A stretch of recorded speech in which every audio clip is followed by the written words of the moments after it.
We're running late, but we're here now, and we don't have any screens on. Oh, hi. And nope. Yep, there we go. All right. Welcome to the party. Welcome to the show. What's going on with my hair, people? You got to tell me about this. Okay. Looking good. Welcome to the show. Welcome to You Can't Do That on Salesforce. Just going to get a couple of things turned on here. Make sure the stream is actually working. Survey says yes. Cool. We are live. Sorry for the delay. Uno. We're going to make Uno. And it's going to be fun. It's been a minute since we've built a game, so I wanted to build a game because we haven't built a game, and I wanted a new game. I haven't done a card game, so let's make a card game, right? So we're gonna build Uno, and I'm convinced that nobody actually knows the rules to Uno because everybody knows the basic rules to Uno, but I think house rules have overtaken all versions of Uno. So, things like when somebody deals a draw 4 and you have to draw 4, do you get to draw 1? Or I'm sorry, do you get to play after that? I've seen rules where you get skipped over if you get like draw 4 and draw 2. So we got to go find these rules. There's this thing called the internet. I don't think we're going to have trouble finding them. And then I've never made a card game with Salesforce before. So, we've made rock, paper, scissors. We've worked on Monopoly. Kind of want to bring that one back someday, but there's just not enough stream in the day to make that one happen. But never built a card game, and I don't want to say all card games are the same, but they kind of follow some rules. So I'm wondering if we're going to like kind of accidentally stumble on a some kind of patterns that relate to the data and the design. So like, well, if we build Uno today, can we build, I don't know, solitaire, poker, magic, Pokemon? Maybe there's other stuff that we can build too. But in the meantime, let's get after some Uno. I don't have a scratch org to do anything with for Uno, so pay no attention to the man behind the curtain, or we'll just get out from behind the curtain here, and hopefully I can triangulate my scratch orgs and my dev hubs to get us a project rolling on this. So let's set one up here. Yep, Uno, right? There we go. Where are we going to put it? Put it in the dev folder with everything else. Easy part's over. Can I get a scratch org? I don't know if I have anything that is. I don't have a big kid edition of Salesforce, so I run my dev hubs off of dev orgs, and I think I can only run like 3 at a time. I've got a couple of dev orgs out there that I cycle through, but let's just see if we get lucky here. While that's cooking, let's find some Uno rules. There we go. The full rules for Uno.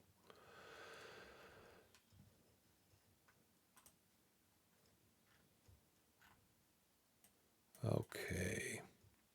Setup, gameplay. I'm going to have to do some reading. Action cards. Lots of words. We have to shuffle. We've got a deck to shuffle. Now, we did do some card stuff for Monopoly because we had some chance card Community chest. Those were decks of cards. Those needed to be shuffled, etc. So, oh hey, we did get a scratch org. Yay. So we got some, it's a little bit of precedent there. Not perfect. And something we just have to figure out, like, what's in an Uno deck?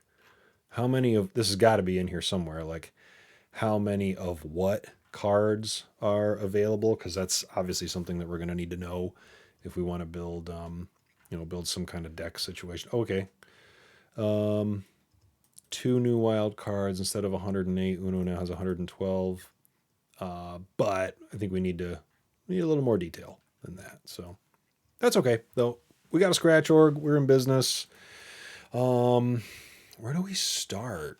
I guess let's start by opening up the org here and stare at it for a minute and figure out where are we going to go. So let's find out how many cards in Uno deck.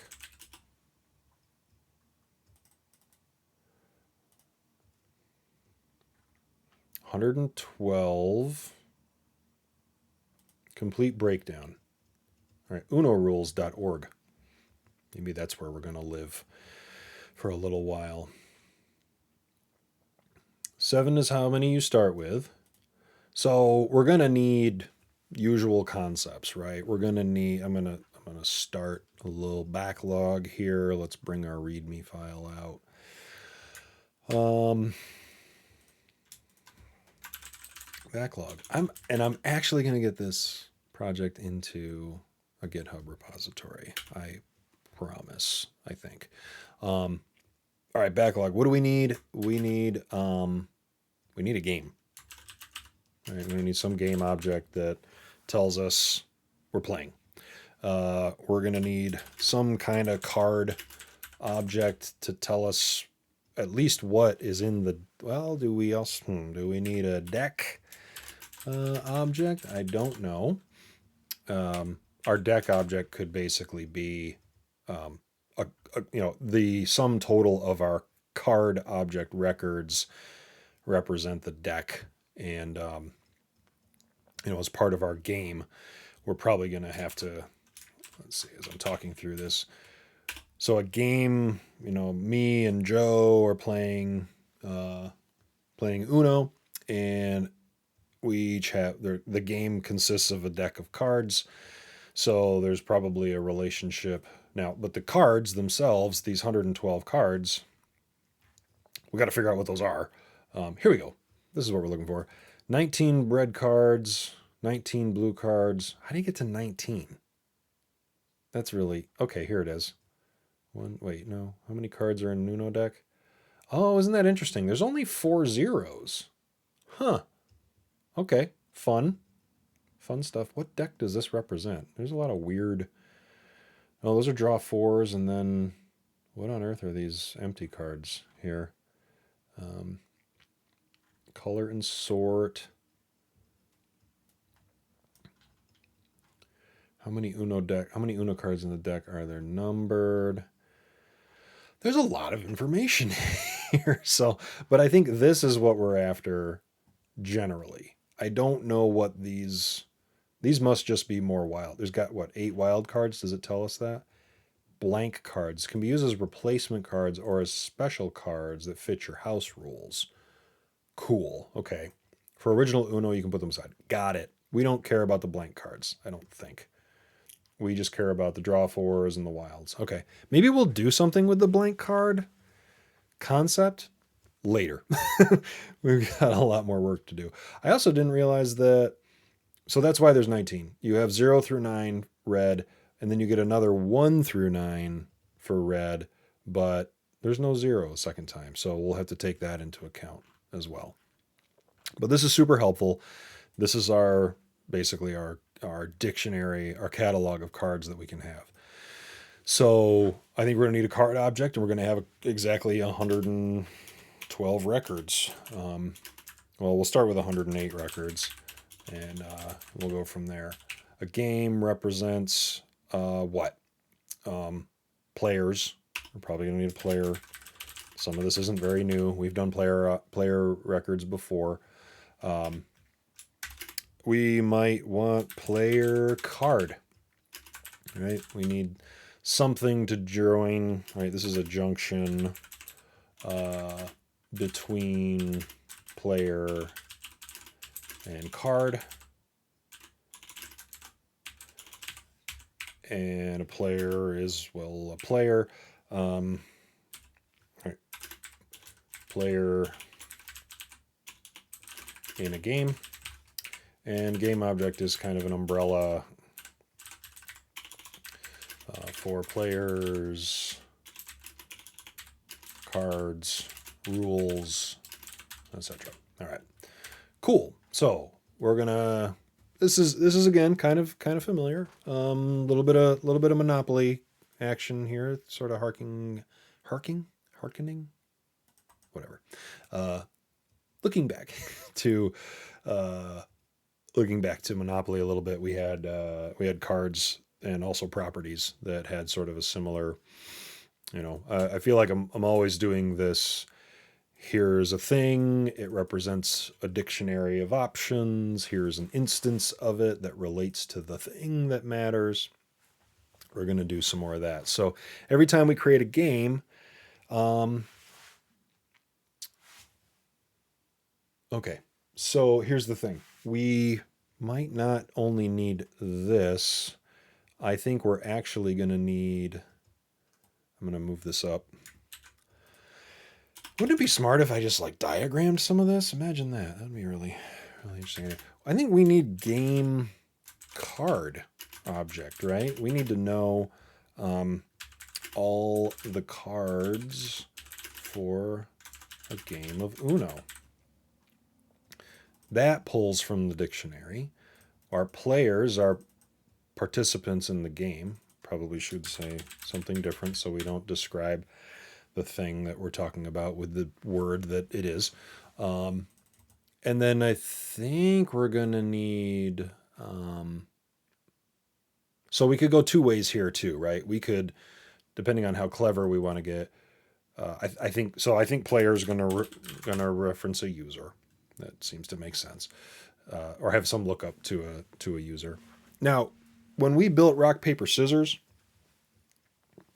when you started a game, the game would create 2 player records. Those player records would relate to a user, and then you would, every game there'd be a new player record, new player record, new player record. They reference the same user, but the player record kind of got, reused over time. I'm sorry, didn't get reused over time. And I think I'm talking myself out of the other option, which would be to create a player record and reuse it, because that would get super confusing if we had multiple games going on at once. That was something we could do in rock, paper, scissors, right? Like I could play rock, paper, scissors with 2, 4, 5, 10, 100 people all at the same time. And I was always Tom, but I had a different player in each game. So probably makes sense to have the player be part of, have a player or players records related to each instance of a game. And then I feel like we do need something that says not just the game card. We really need like the player game card. I think that's what we want to relate here. So we're relating not back to cards, but we're relating the player back to the game cards that are created. So we have 108 cards. We start a new game. We're going to create 108 game card records that are just cloned from the records that we have. We're obviously going to create a game record from that. We're going to create players, however many players that we need, and then we're going to create. We're going to shuffle the deck. That's always fun, coming up with random ways of doing random things. Then we will shuffle and then deal the cards out to however many players that we have. So the player game card will start with 7 records per player and that will go up or down based on the rules of our game. And we're going to build all the business logic in flow because we can, unless we really need something to call out to. And I will, so we'll make some rules for ourselves here as we're building this thing, right? Logic, let's see, as much logic as possible in flow. Let's do as much setup logic as possible in flow. And for what it's worth, I think there might be some stuff to steal from rock paper scissors as far as like setting up a game and stuff. Although maybe not. We've got like that project started like a year ago, and there's some way better stuff in flow, data tables and things like that. So maybe we'll start fresh. We won't steal too much of that. And besides, we're here, y'all are here. Watch me do stuff and scratch my head and get frustrated instead of picking up from where we left off. Let's see. We'll do if we need Apex. Let's do invocables. Sound good? Sounds good. All right. What other rules can we impose on ourselves here as we're building? Let's do, I think, as much, not as much setup logic. Let's do it. Let's just say like as much UI as possible in flow. That's probably a better way of saying it. And then we'll probably stumble on some other rules for ourselves here too.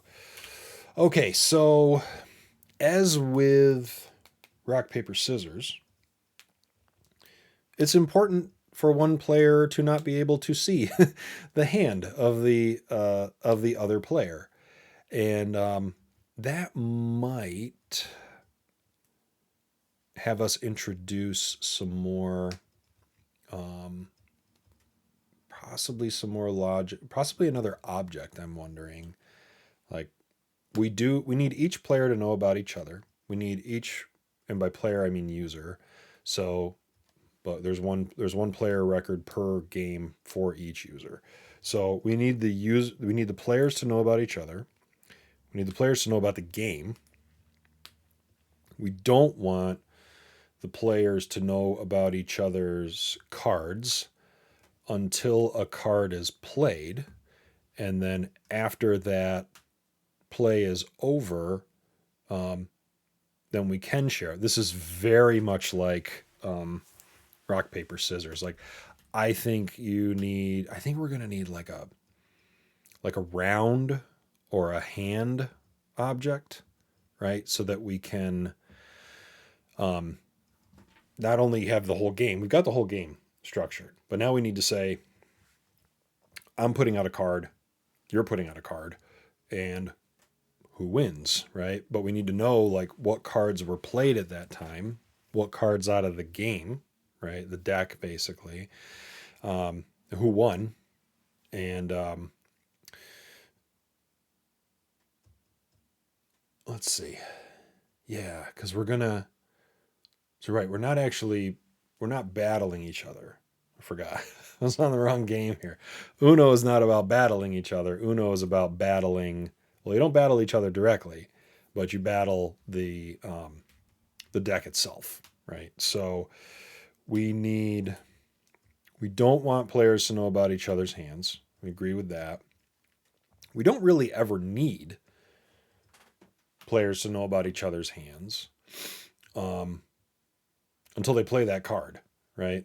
And in effect, they're giving that card back to the game. And so we need to know the top card, right? We need to know something about that.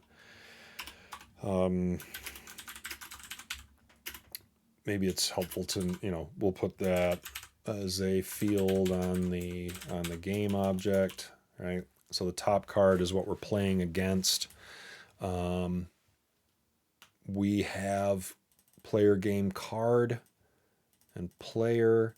These really need to be, private. private to the player, but then made public to the game. So let's think about, all right, we start a game. Each player gets 7 cards. We'll just talk about 2 players, right? The top card is whatever's, highest in the sequence, right? We flip that over. So the game knows the top card. Well, we want players to know what the top card is. That's kind of important. So the game knows about the top card. The players know about the top card. And it's my turn. I can privately look at my hand. Nobody else can see it. Nobody else can find my records. What the heck is this? Why am I holding this pen? You guys like this guy? Focus. No? Nope. Nope. Can't. Where is the focus? Come on, get the guy. All right. Anyway. Yeah. Monster pen. Fidget toy. That's what this is. I like to take the thing and it makes a noise and then it's kind of wiggly. Anyway. This is why you guys show up, right? Like, not to watch me do Salesforce stuff, but to play with the things on my desk. Okay, where were we? I'm playing a card. I have 7. I look at them. Let's say the top card is a blue 6. I can play a blue.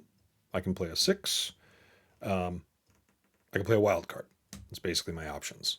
We got some rules that we need to put into place, but I think we're going to need to think about things like, like card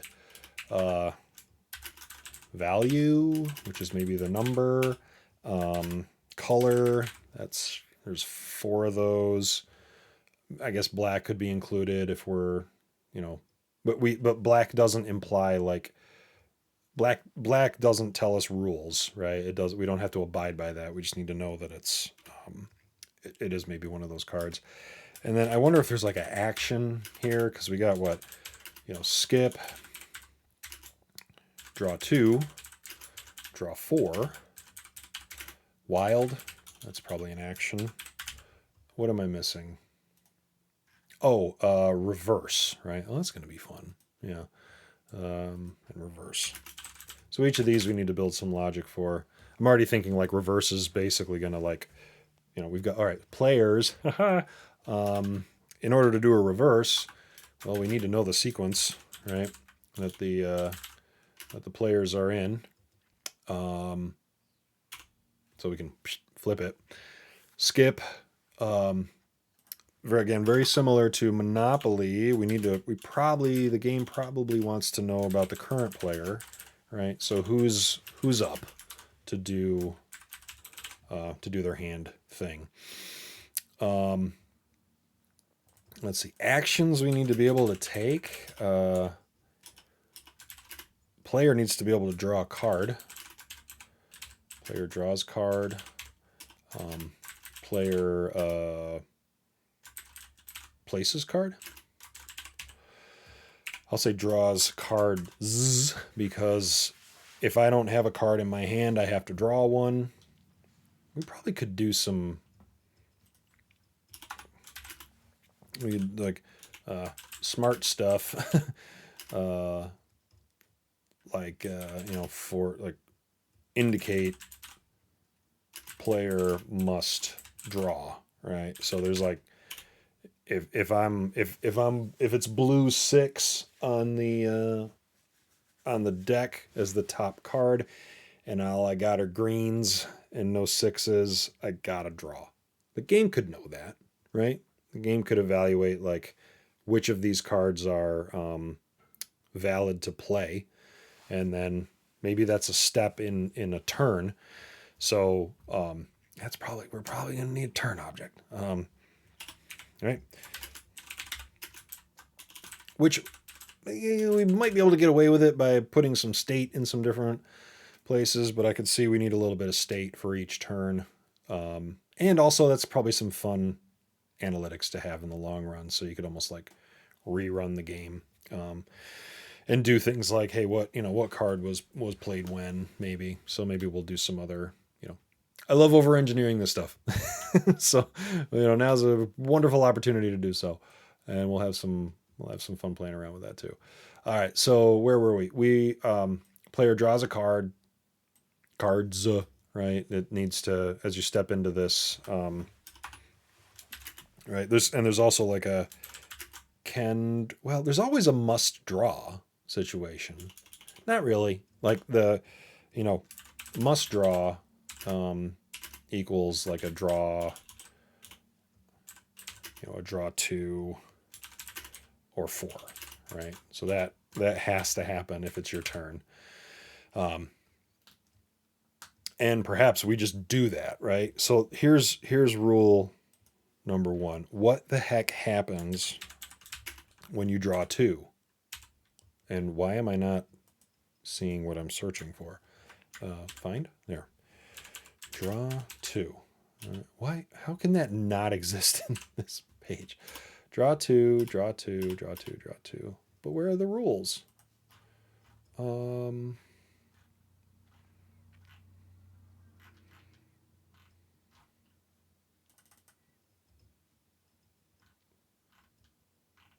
Wild draw 4. Hold on. Oh, that's what those are. Right. So draw 2. Right. I forgot. No, it's not. You don't draw 4. You draw 4 and change the color. All right. That's something kind of interesting. Like if the top card is a wild card, we still need to know the color of it as it's been chosen. So we may actually need, we may need to know the top card color as we're changing. But if anybody knows what happens when a draw 2 is dealt? Do you get to play, or do you basically draw 2 and then get skipped? I don't think this site's going to tell us that, which is weird because this is the Uno rules. So, oh wait, no, I'm sorry. Let's go back here. Here we go. We were looking at what are the rules. Here we go. Here we go. Flow chart. Just turn this into a flow and we're done. Boom. Right here. Set up. Let's play. Match the card on the discard pile. Color number symbols. If you can't play a card, draw 1 card from the draw pile. I always wondered, do you have to play a card? Right? If you can play it, do you have to play it? Before playing your second to last card, you must say Uno. So we're definitely going to need the game to figure out how to say Uno to us. When a player plays their last card, the hand is over, points are tallied, and you start over. Going out. I didn't know there was a scoring piece to this. Never knew that. Well, I'm fast forwarding here. If you are the first player to get rid of all your cards, you get the points for the cards left in the other player's hands. Oh, record the score after. I never knew that. Never knew that. We just played till people got sick of it, I guess. So that's fine. Going out. If you forget to say Uno, you draw 4 cards. If you forget and the player next to you begins his turn, you don't have to draw any cards. Beginning a turn is defined as either drawing a card or drawing a card from your hand to play. If the draw pile is depleted, reshuffle and continue play. Special cards can be played as the last card. If draw 2 or wild draw 4 is played as the last hand, the next player should pick up the cards.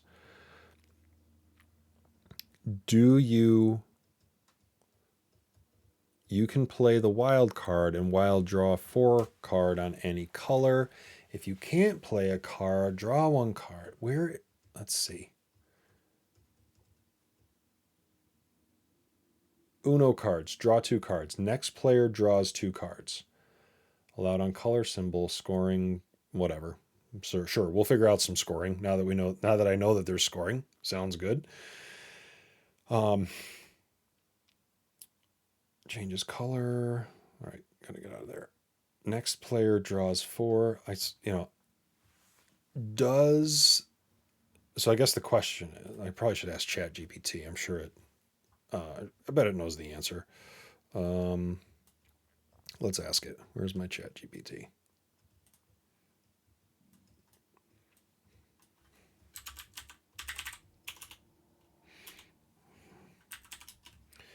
The robots have officially taken over if they know how to play board games. I'm doing this on another screen. Um, let's get in here. Yep. Please don't make me. Okay. Groovy. I have like 300 windows off to the side here. So, hey, ChatGPT. When playing Uno, if a draw 2 card is played, does the next player get to discard? No. Yes. The standard rules of Uno: when a draw 2 card is played, the next player in turn must draw 2 cards from the deck, and their turn is skipped. Well, there you go. They do not get to discard any cards. This adds a penalty to the next player and gives advantage to the player who played the draw 2. The player after the skipped player then continues the game. Is this also true for draw 4? There you go. So draw 2, draw 4. Thanks, ChatGPT. You're single-handedly saving the show and the future of games on Salesforce. All right, there we go. That helps. So how far have I tangented here? Pretty far. Anyway, that's all right. No. This is relevant. This is relevant because player draws cards. You must draw cards if a draw 2 or draw 4 was dealt before you. And then that's your turn, right?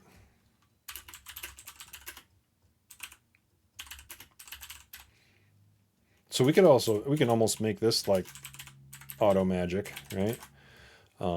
Just boom, boom, out of the deck. The game knows about the deck. I guess that's interesting. We don't want players to know about the game card, right? That's got to have a sequence too, because that's our shuffle, right? We don't need a sequence on the player game cards.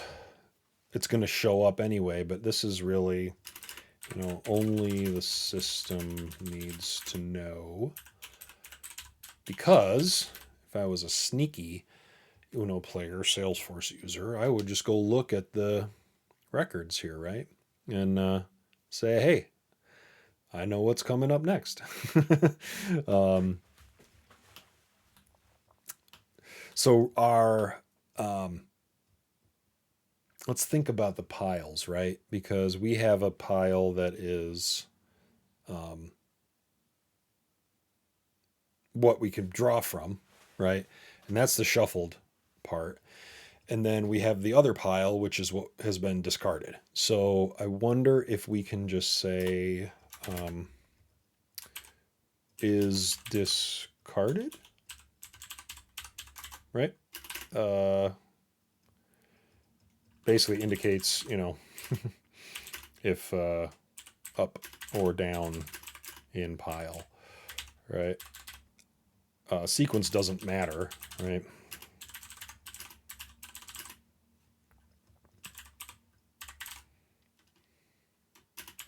If discarded.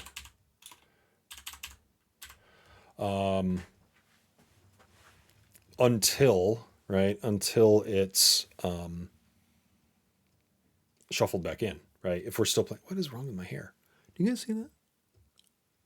There, gotta look good. There we go. Until it's shuffled back in, or I'm sorry, until discarded cards are shuffled back in because we got to the end of the deck and there's no more, there's nothing more to play. We have to reshuffle. So, okay. So is discarded. I think that makes sense. And then the top card is going to know what the game card is. I believe you keep. All right. Hey, Chat GPT, where'd you go?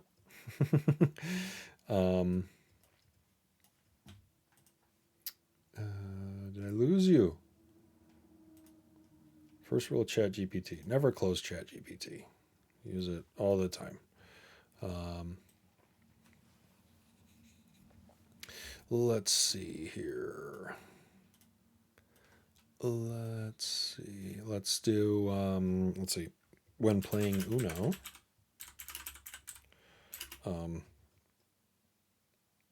if you have to reshuffle discarded cards,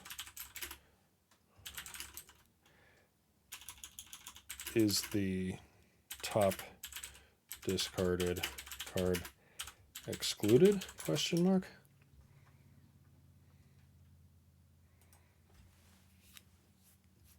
Let's see. When the discard pile needs to be reshuffled back into the draw pile, the top discarded card is typically excluded. Okay. Is not put back. Instead, the rest of the cards, by excluding the top card, ensures the game continues. Yeah, that makes sense. Worth mentioning that Uno is a popular game with many variations and house rules. Different groups of players have their own variations. It's always a good idea. Okay, yeah. So it could go either way. We'll do the official rules, and make it say that you exclude the top card from the reshuffle. It makes sense for continuity, but I guess other house rules would be fun for chaos sake. So good to know, having the back of our pocket. So all right, we were talking about drawing a card. Player places card, right? So we can tell the player what cards are valid to play. All right. And then we can and by that, by that nature, there's some rules that we have to codify somehow. Might just be flows that excuse me. Why am I so tired? This is not boring. This is fun. So we can tell the player when it's my turn, I can tell the player, hey, you can play blues, you can play sixes, you can play your blue reverse, you can play your blue skip, you can play a wild card. So probably some sort of UI for that.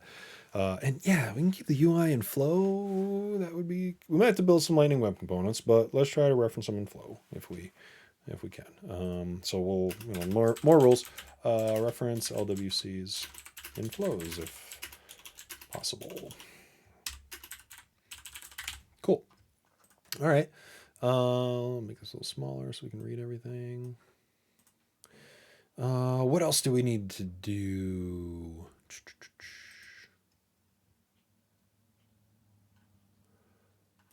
Player draws a card.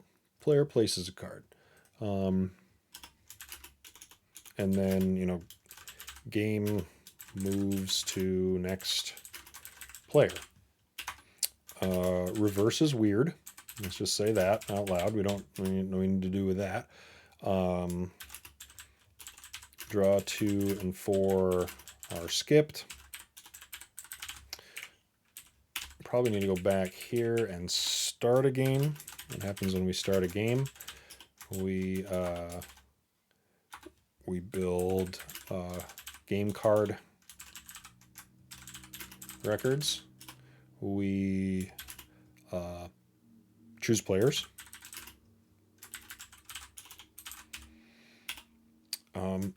Hey, ChatGPT, how do you decide who goes first in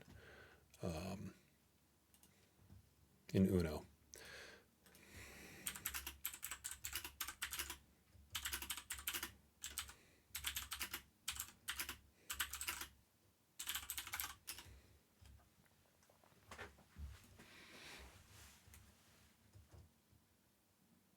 Okay.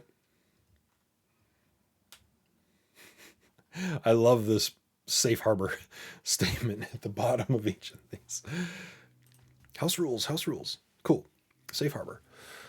Youngest player, oldest player, dealer. There's no rule around this. You just sort of pick one. Random selection. We're going to go random, I think. Yeah. Choose players.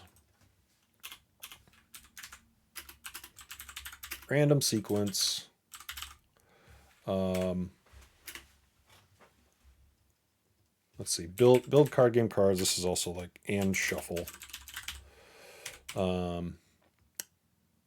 Choose players. Random sequence. Deal, right? Deal cards to players. 7 each. And then flip, or really like set first, set next. What am I trying to say? Set first undealt card to top card. Cool. Set current player. Random sequence, and then set current player. So we'll do that. And have we started a game at that point? We've built our game cards. Deal cards. This is actually player game cards, right? Build the game card records and shuffle. So create 108 records. Come up with some, random sequence or just random value. So that's probably, if I'm imagining this now, like I'm gonna have a flow. I'm gonna run it. Maybe I'm gonna take over the new game action, right? So a little bit of mojo here. So override new function on game object.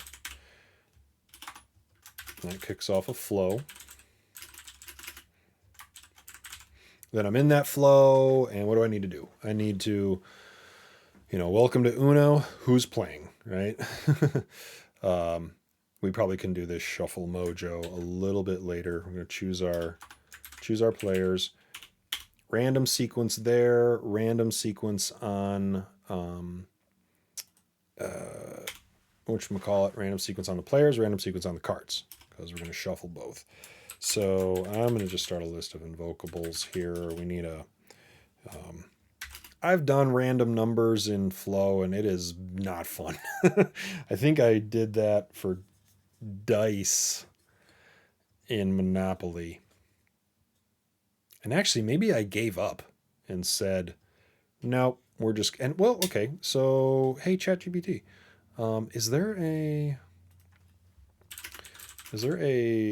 random function in Salesforce formulas? Yeah, okay. No, we don't have one for formulas. I was kind of, I've been using this platform for 20 years. It's not like I actually know anything about it.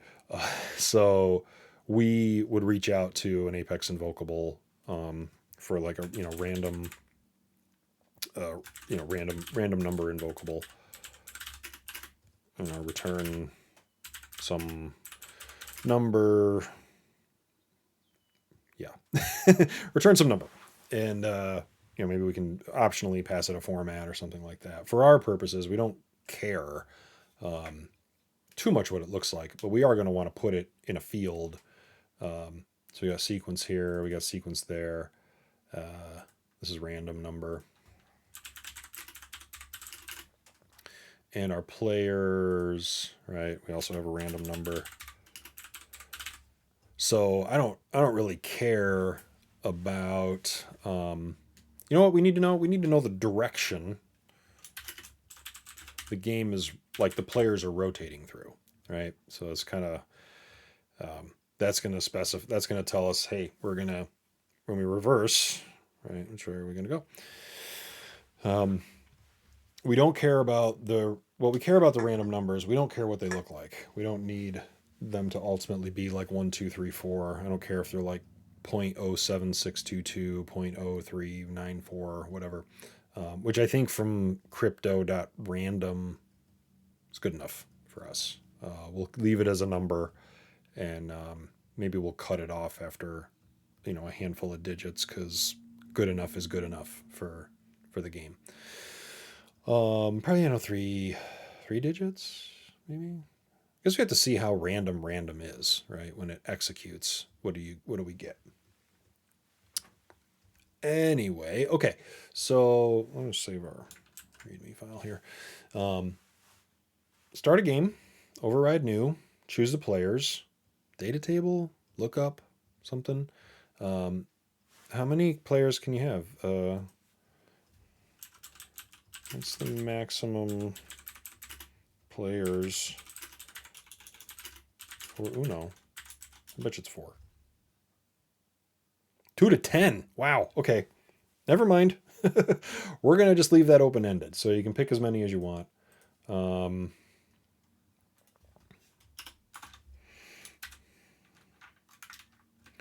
Let's see. Stop screaming. As many as you want. While standard game accommodates up to 10, some editions or custom rules may allow for fewer players. Refer to the rules provided. Also, like, you kind of get into a deck situation, right? So you're, you can't have that many people in the game, or you can't have 108 people in the game. You're not going to have enough cards to play with.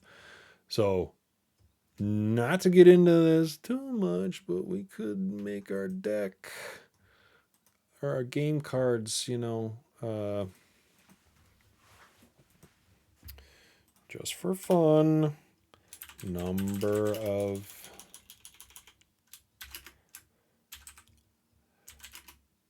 deck count. 1 is the default. We'll leave that dangling out there for the future. If we had, you could have massive multiplayer online Uno, MMO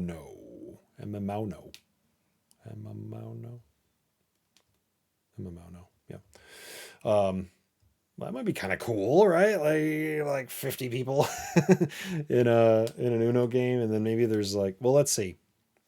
108 supports up to 10. That seems crazy to me. I don't know how you would possibly play that.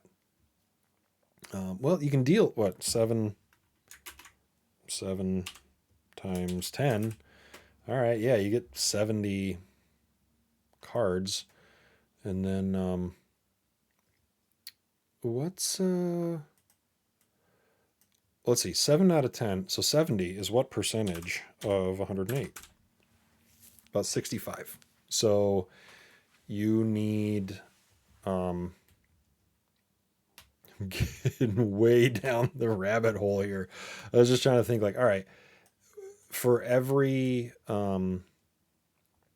player, I need the total possible cards. So if I had 8 players, right, now I'm at 77, right? So now I've consumed at a maximum 71% of the cards, right? Which seems really high, because, like, if somebody, like, you're going to get to a point really quickly where, like, you can't draw 4, right? If you got too many people in the game, what are they going to draw? You're just going to conjure more cards. And maybe that's what we do, right? We just conjure cards and add them to the, to the deck. You just randomly, we could randomly add cards just as you randomly shuffle them. This is for later, but I'm gonna, let's see, add random cards if needed, question mark. Or maybe you just add an entire deck, right? If you're in a situation where you've run out of cards, probably the right thing to do is add an entire deck, because it's a fixed set of things and you're not just like, oh yeah, let me just add, 22 green 4s, right? That wouldn't be super useful. Would throw the integrity of the game out of balance. I think that's a problem for another day. Scaling the, right, scale, like I'll say auto scale. That's probably a better way to say this. Auto scale decks based on number of players. Or I should really just say like based on need, right? So number of players is the most common need there. If I've got 108 players, I can only give them each one card.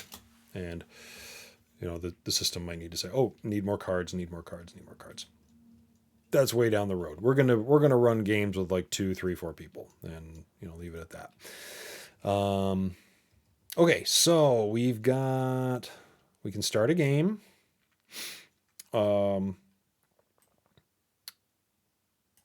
So player draws cards. This is not required, right? This is like optional. In fact, again, here, another question. In Uno, does a player have to discard if they have a matching card? Or can they draw a card? Can they card a card? Can they draw a card instead?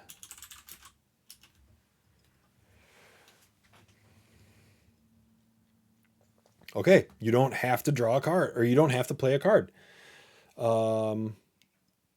They have the option to either play the matching card or draw from the pile. In the standard rules, if the player has a card that matches, they can choose to play. They would discard the matching card, and the game continues with the next player. If the player doesn't want to or can't, they must draw. Okay. If they draw a card that can be played, they have an option to play it immediately. So that's another like phase, right? So a playing phase. Let's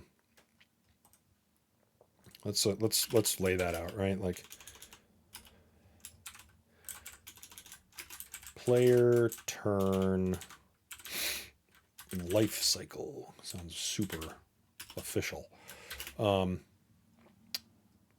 Let's see, what are we going to do first? They don't have to draw, right?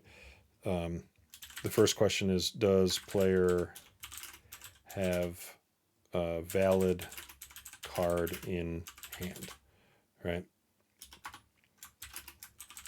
Yes. Does if yes, if yes, player can discard. If yes, player can draw. Right.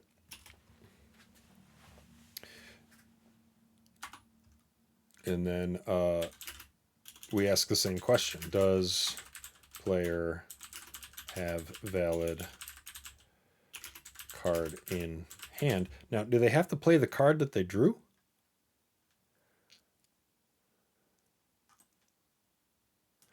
If they draw a card that can be played, they have the option to play it immediately.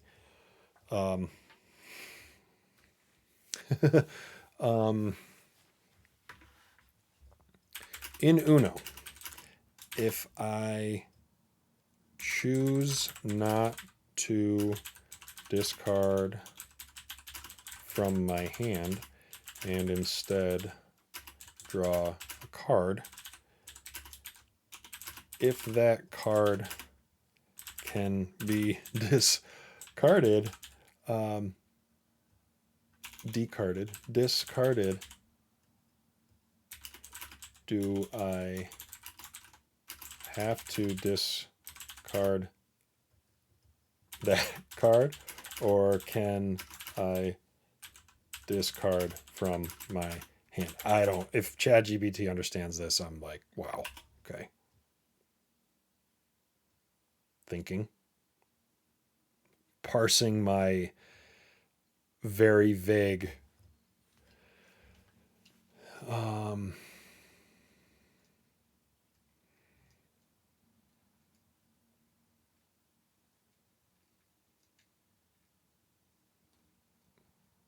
so I don't think you have to, I'm interpreting that as you don't have to discard the card you picked up if it matches. Or you could put it in your hand and discard something else. I think. Check me on that. If someone feels strongly to the contrary, we will adjust. But I'm going to go with that, right? So, does a player have a valid card in hand? If yes, they can discard it. If the player has a valid card in hand, they can draw a card. And then we'll ask one more time, does a player have a card in hand or a valid card in hand? If yes, player can discard. All right. Let's go back now. If no, player must discard. All right. There's probably one more question here. Did previous player play skip? If yes, player's turn is over.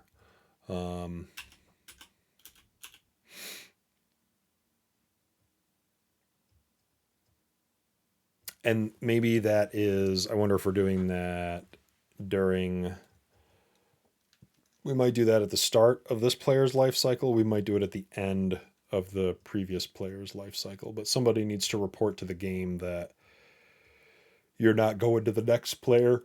Excuse me, you're going to the next player, based on the direction that the game is going.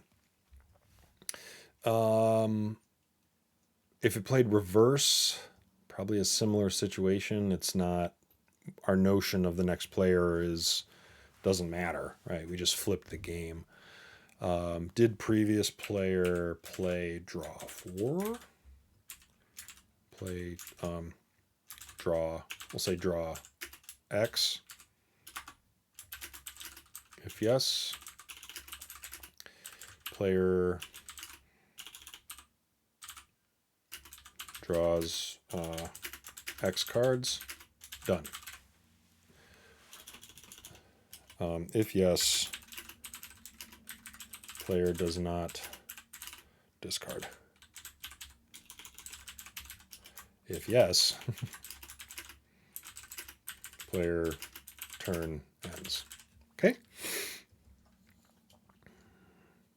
Again, the question comes up of like, do we keep track of turns? Maybe we do. Maybe we want a turn object. I haven't decided on that yet. It could be useful and interesting. It could be a lot to keep track of. Oh dear, what is wrong with me? Why do I keep yawning? Okay. Skip, draw X. Reverse, I think, is look at that at the end. So maybe our, so this is like the phase, there's a phase of actions that we have to process. So does the player have a valid card in hand? All right, we did all that.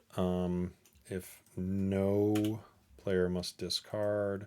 Oh wait, player must draw.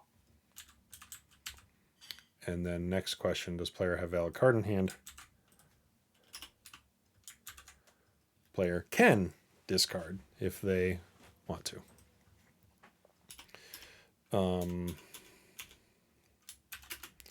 Did player discard reverse? If yes, change game direction.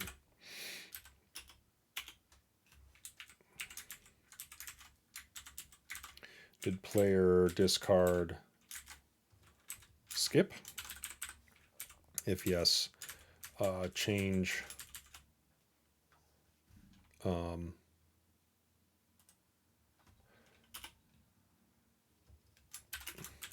if no, leave direction the same. Did they discard skip? If yes, change player, change current player +2 instead of +1. Plus or minus, I guess we could say. And by that, I just mean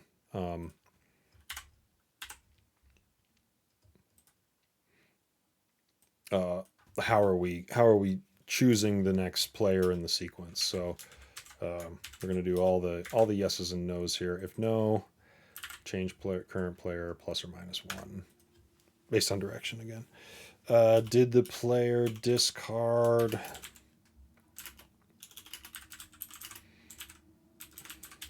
draw X? If yes, what do we say?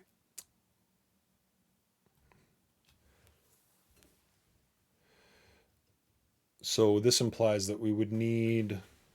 This is yes. This is. I think we're not going to do this here, right? This player. I'm just going to say evaluated at next player turn, right? So I think that implies that we would have a turn. They would take their cards during that turn, and then they're done. But at the start of each turn, the player has to look at the deck and say, or look at the discard pile and say, what do I have to do? And then I think the one derivative here, if discard was wild, player chooses color.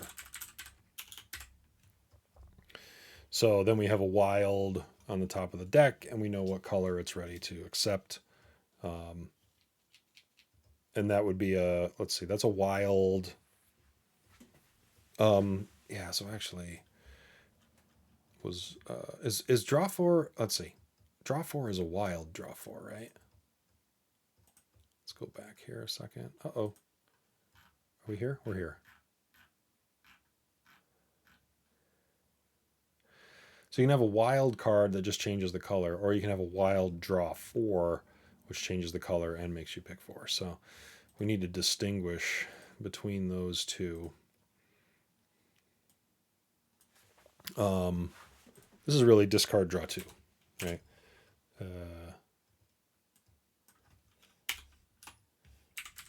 So this is our if yes, evaluated at next player turn. If no, do nothing, right?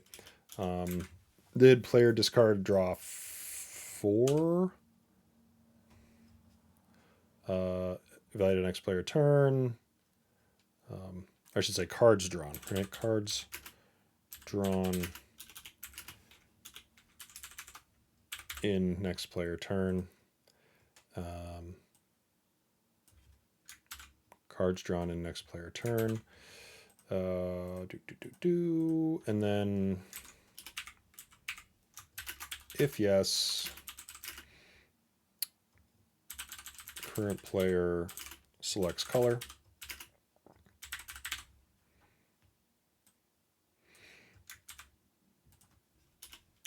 did player discard wild? Right, I think that's our last. If yes, current player selects color. Okay. And well, that looks like something, right? So that's our kind of our life cycle. That looks like a lot of logic that we can apply. Looks very flowy to me. So yeah, we can. I think what we'll do is start working on. So I didn't do a start a game life cycle, but we could do the same thing quickly for that. Before that, though, let's take a quick break. Nothing is blowing up in my on the internet. We are in upstate New York, and these Canada fires are definitely wafting down this way. It's very hazy and smoky outside, and it's weird. This is I don't recall this ever having happened here, and a lot of a lot of respect for the folks out west that deal with this stuff all the time. And I've always felt really fortunate to be in this part of the state or this part of the country. We never really had forest fires, but man, it's pretty close to home. So maybe just a fluke thing, but if it's a sign of things to come, that's pretty wild. The world is getting hot. All right, let's take a quick break. I'm going to put up a note, if I can figure out how. YCDTOSF will be right back. And I will turn off my mic, and then I will turn off my screen. And we will be right back.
Okay, I may or may not have a peanut butter sandwich.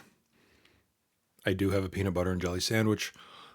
I don't know what's worse, listening to someone eat a peanut butter sandwich or watching someone eat a peanut butter sandwich. So I'm going to go with watching, and I'll continue to be on the mic here for a minute, and then I'll put my screen back on. That will also give me an opportunity to not have peanut butter on my face. However, I sincerely hope that you're not hearing me clear my throat and swallow this peanut butter sandwich. I apologize if you do. Okay, it feels like we have some requirements here. You know, we've kind of scoured the internet to understand some Uno rules. We've got an object model that seems to be coming together. We're going to have to figure out some security to support all of this. Eventually, we don't want people snooping on their each other's cards or snooping into the deck to see what's next. So, I want to figure some of that out. How to lock these things down so people can't find that stuff. But in the meantime, it's safe to say that we can start building out some objects here. A quick thought around what whatever game object at the top level, we need the players to relate to it. We have our card object. That's a very safe one to build. That's like a public read. The game is going to create game cards that will relate to the game.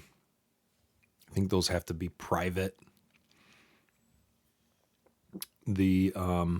However, it would be handy if the game cards were children of the details of the game object. Does that make sense? I don't think we want to do that. I wonder if players even need to know about game cards. They need to know about player game cards. They only need to know about the existence of a game card when it's in their hand.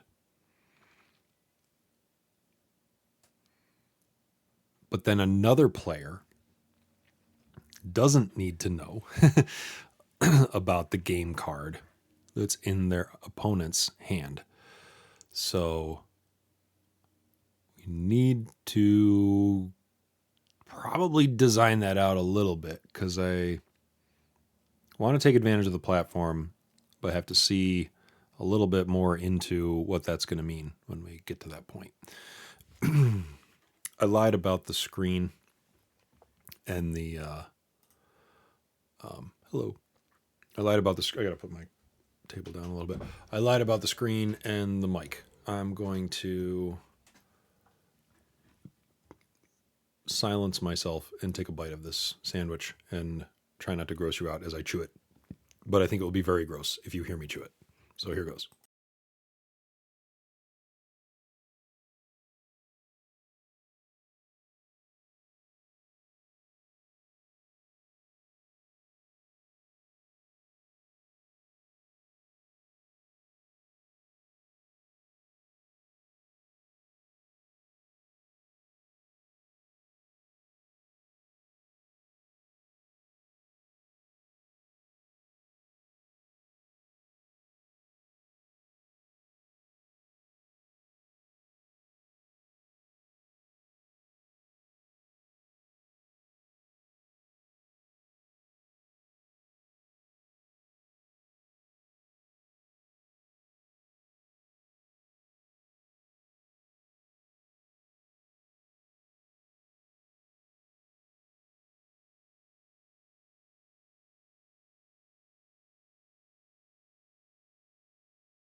Wow.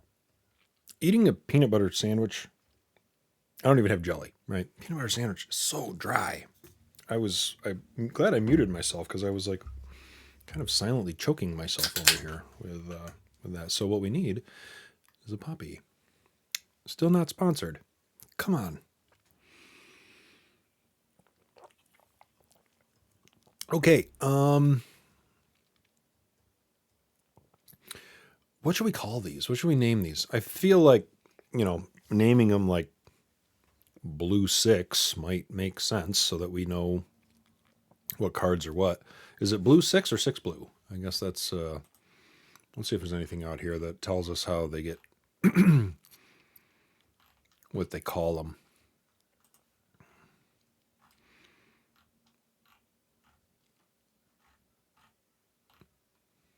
Mm-hmm.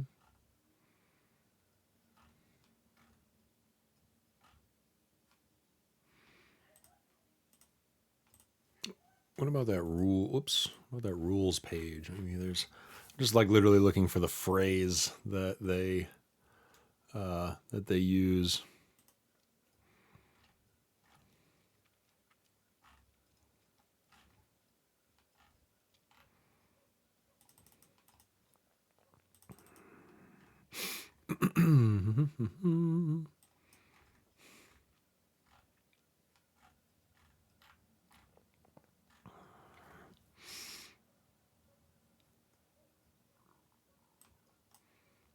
Blue number 3. So we'll go color number, color value, right? So card, yeah, that's the card name. We'll make it text. We're probably going to report on it, I guess, because reporting is very important.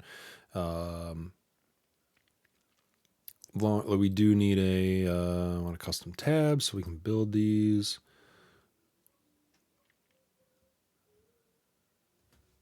I need to set up a couple other things in here to get the permission set mojo going.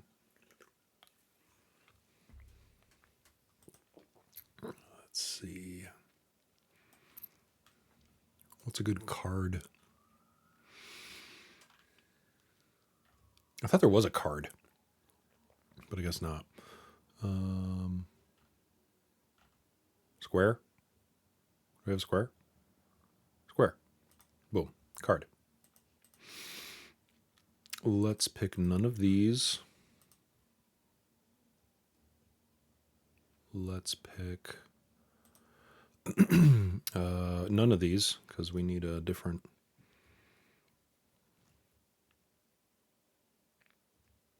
We need a permission set for that. Okay. Let's make that permission set.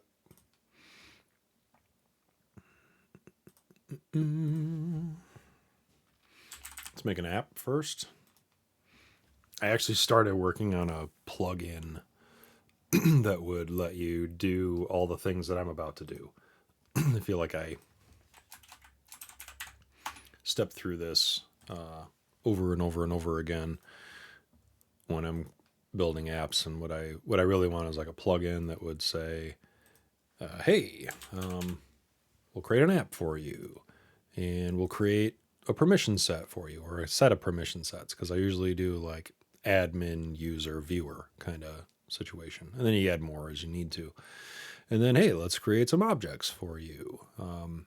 And in doing so, we'll allow those, have some opinions on when those objects are created, grant them to the permission sets that you just created. Basically do all the shorthand stuff that I step through over and over again here. All right, there's our app. Let's make a permission set. Excuse me. Now I have the hiccups from my sandwich. Permission. Say Uno admin.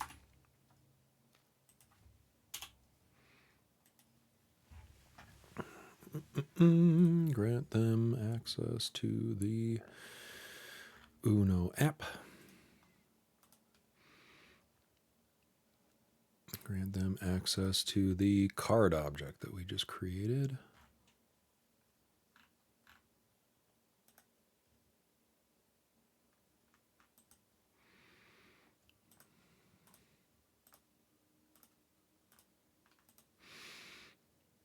right. And then go to user. Actually, I'll make one more. Duplicate this once more. Let's go to user management settings and turn on the field set permissions.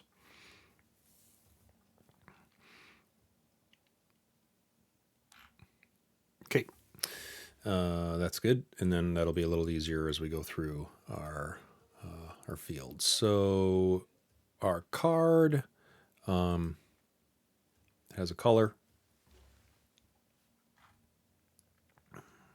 There are 5 colors.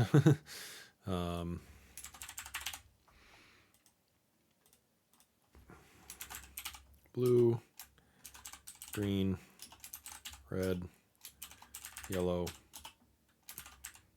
I'm going to say black because those are the draw 4 in the wild.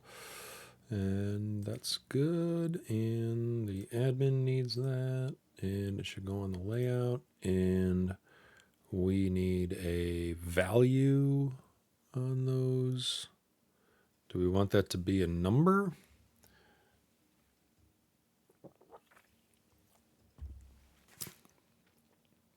We probably want it to be a number, and then we want a value for, the wilds and the draws probably don't use a value, but they might use an action. So I'm gonna go with that. So we'll say number.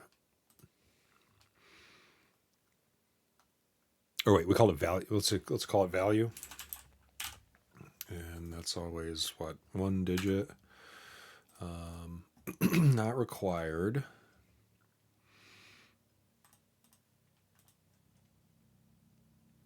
And let's do another one.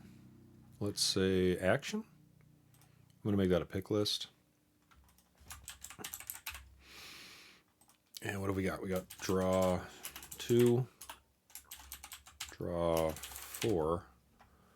And wait, I forget, is our draw 4 always wild also? Yeah. Draw 2, draw 4. Wild. Oh, wait, we got what? Skip. We got reverse.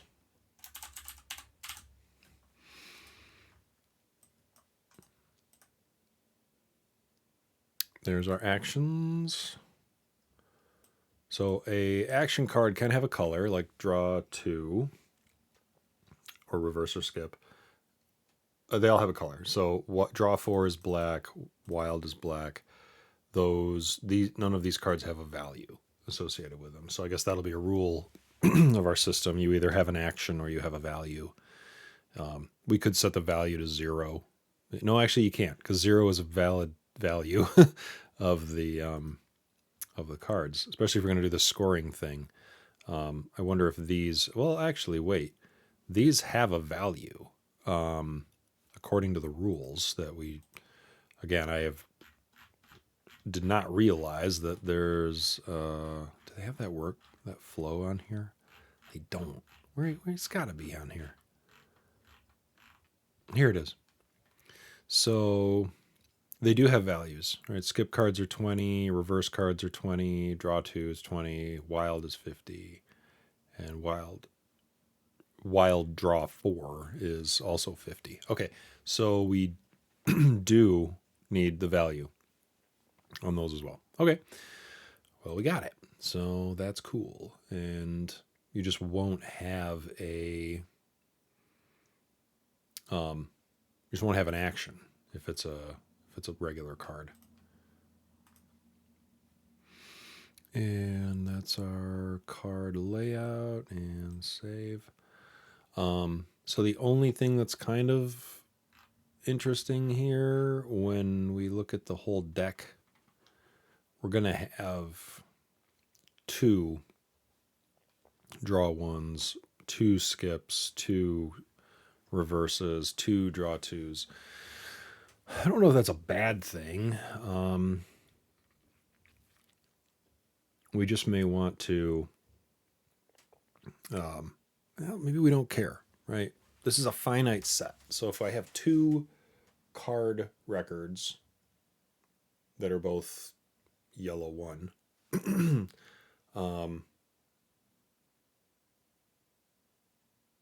then we just call them that, I think. If we run into a need to say this is yellow one, number two versus number one, we could do that too. But I think that's all we need for our cards. So I'm going to drop a couple of these in. Probably have to refresh this to see Uno in here. Yep. Oh, I haven't granted that permission set to my user.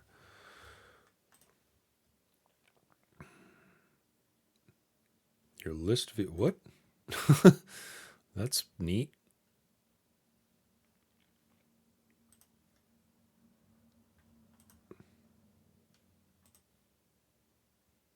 What is going on there?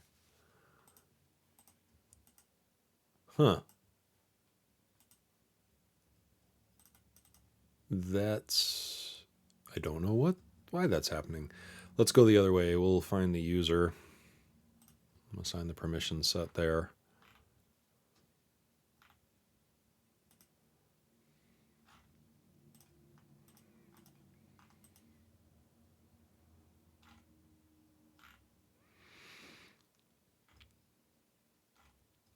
And yep, there we go. Okay, so I got Uno admin now, and I can go over here. Find Uno. Got it. No card. Let's make a new card.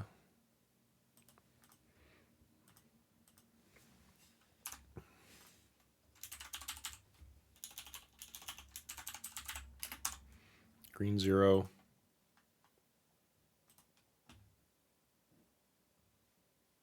Looks a little different. Did I? Huh.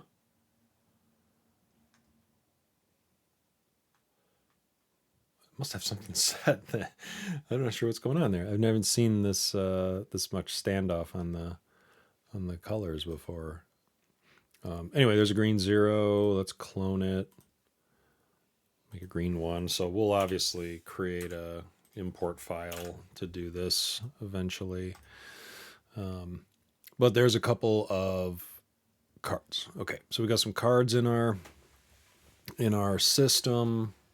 So we'll make the other 107. I guess I'll do that off screen because that, seems like a lot of, well, it won't take long. We'll open up a spreadsheet and do it pretty quick. But let's make a few other things. Let's make our game object here.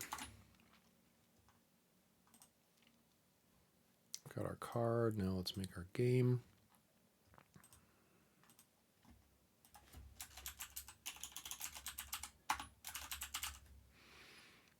The game name, probably just an auto number.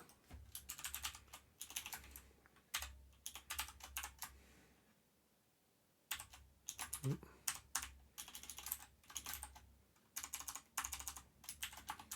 we go. Reports, wizard.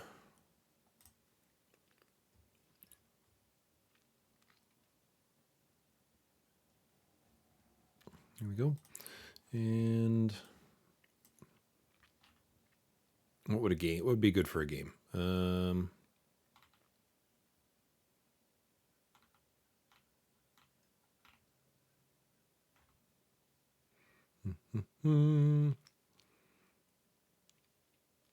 So like not a stack of, there's a stack of cash. It's not really what we're after. Big top. None of that. Add it here, and then we need to go back to our permission set.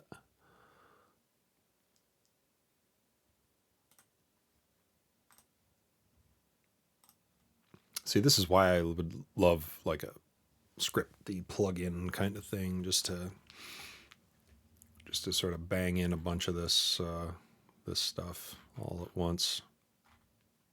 And just like it can be very opinionated. It doesn't have to doesn't need to care about what it's granting, especially for an admin. Like I want the admin to have access to everything, full access of any object that I create.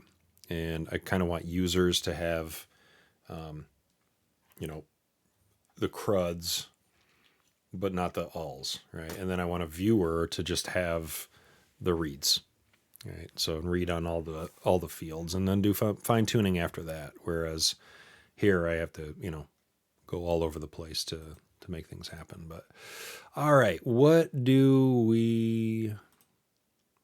Let's see, top card.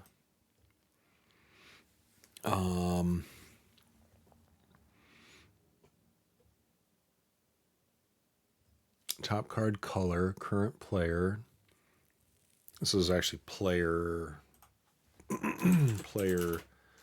sequence direction, I think. Maybe that makes more sense. But we can't do some of those until we have some other objects. Let's go to the player object. I'll leave that permission set open.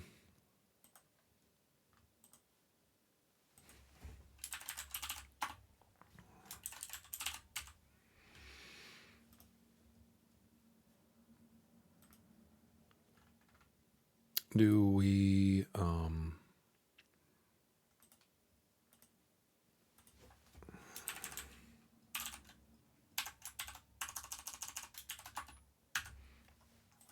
let's do that. We don't need a I don't think we'll need a tab for those, because they're just gonna, let's see. If you have access to the game, you need to know who the players are. Is there any reason for a player to exist if a game does not exist? And is there any reason to keep players private? I think the answer to all of those is no. Therefore, the player should be a detail record of the game. I'm going to go with that. So we're going to actually, before we do that, let's grant access to the player.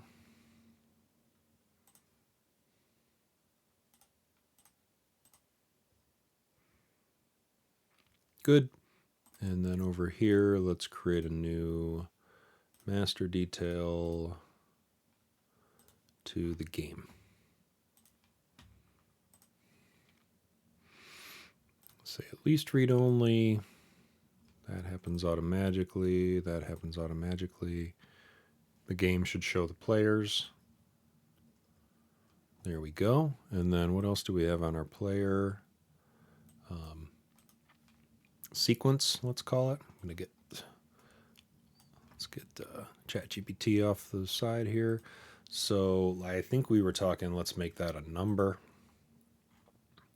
And when we do a Apex crypto, no, ChatGPT. How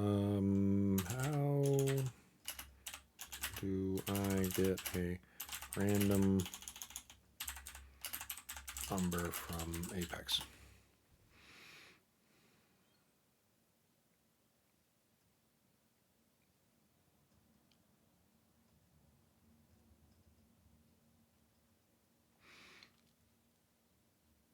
So we can just do math.random then.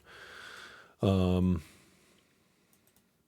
was thinking of crypto, get random integer or get random long. Is that also, what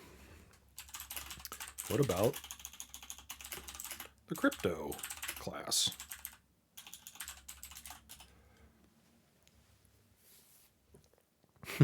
You don't have to apologize, ChatGPT. It's okay.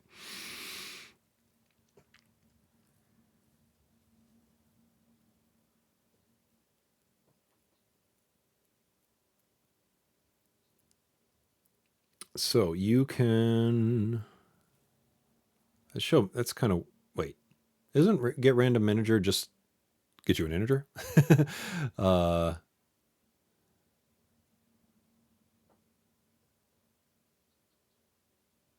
Yeah, it's like creating an AES key and generating it that way, but I think we can just use. Can we just use? I think we can just use get generate random integer. It's not that like this isn't a security thing. This is us just getting a a sequence number. What does that return?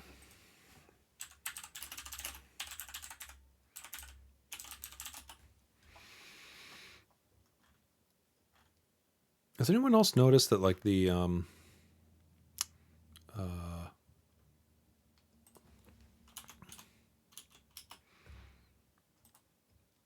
for a couple of days there the I wasn't getting many search results in Google from to get to the Apex reference guide. Yeah, I think we could just use this, right? Returns a random integer and like what is a let's see, Apex integer. I forget what's the max length of that.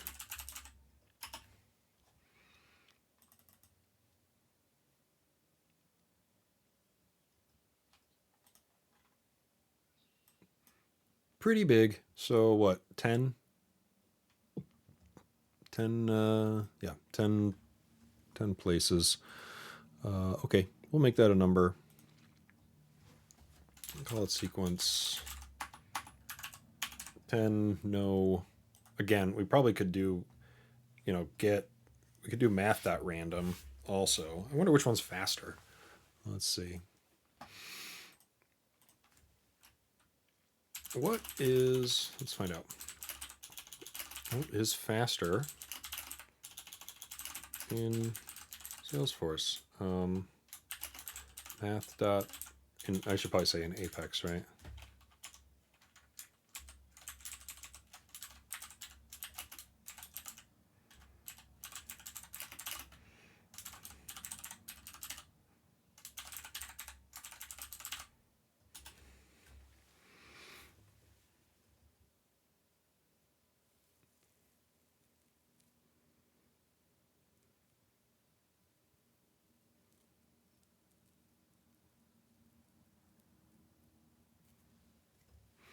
So if we do, what is,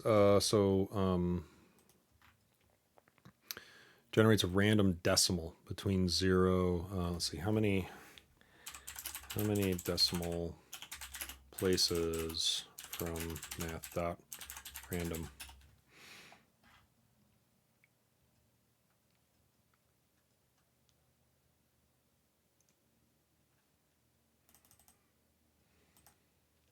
All right, so it can be up to 17, but we don't need 17. We can probably get by with like 5. So if we change our sequence to, now we'll make this 1. Let's make this, whatever, 5. And then we can have our, we can make our random invocable scale to fit. That's going to be good enough for our random. Honestly, if there's things that appear next to each other in that, after that randomization, cool. It's basically random at that point anyway. Okay, let's set this. All right, so now we have a sequence and we're going to relate it to a user. Do we want to relate it to a user? Maybe we don't want to relate it to a user yet. Maybe there's some other ways to handle this. Let's leave it as that for now. Okay, we got our card, we got our game, we got our player. We need to create game cards. And now, in the case of game cards, players need to know about the game. They eventually need to know about the top card. They need to know about they can know about what's discarded because they can't do anything with it. They don't need to know about the game cards that are not the game cards that have not been dealt. and not discarded, and not the top card. So this is kind of why players need to be related to users so that we can do some sharing. I don't know why my eyes are closed. I think harder when my eyeballs aren't working, I guess. We create a player game card when the cards are dealt. Only the player needs to know about the player game card.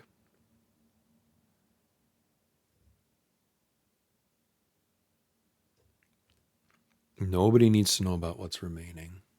So definitely these game cards are not following a master detail. Like there's way too many permissions that we have to think about through all of this to say, oh yeah, you know, who gets to see what. So let's create game card.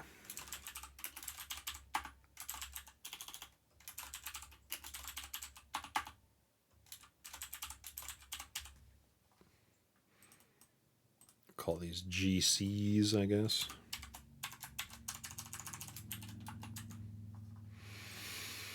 Report. Do not need a tab. Do need to grant permission to our admin. I'm gonna open everything up for the admin for the time being, but these really should be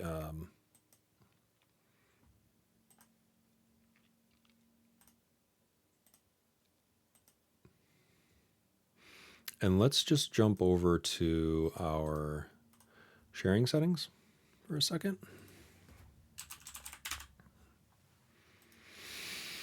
Similar to rock, paper, scissors, there's maybe some philosophical conversations of whether any of these things should be. Let's make the cards public read. The games will make public read also. The cards need to be private. Okay. And while that's cooking, go back to our game card. So our game card needs to know about the game.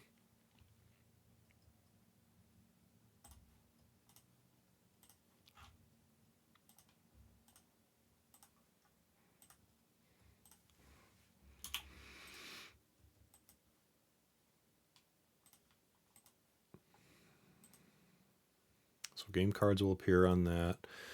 And then the game card also needs to know about the card.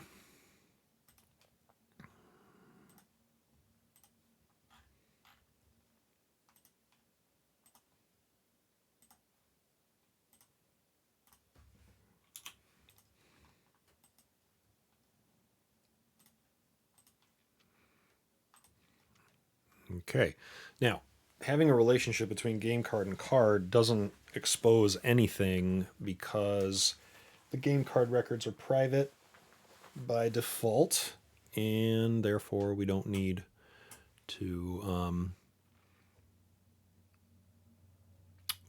worry about, like, there's no backdoor, right? You won't be able to go to a card record and then see all the, yeah, I'm all blurry, and then see all the game cards. I'm gonna stand back up. I had 2 bites of my sandwich. I'm like good to go. I don't want to gross you guys out. How's that? That's almost good. A little more. Okay.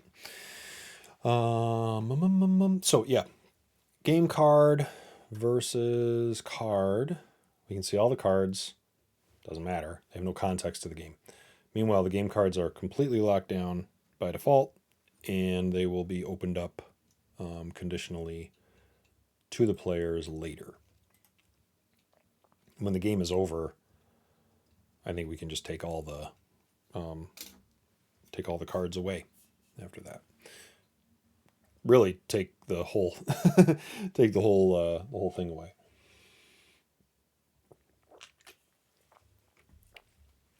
if we're going to do this scoring thing, as I'm thinking about it, we probably need a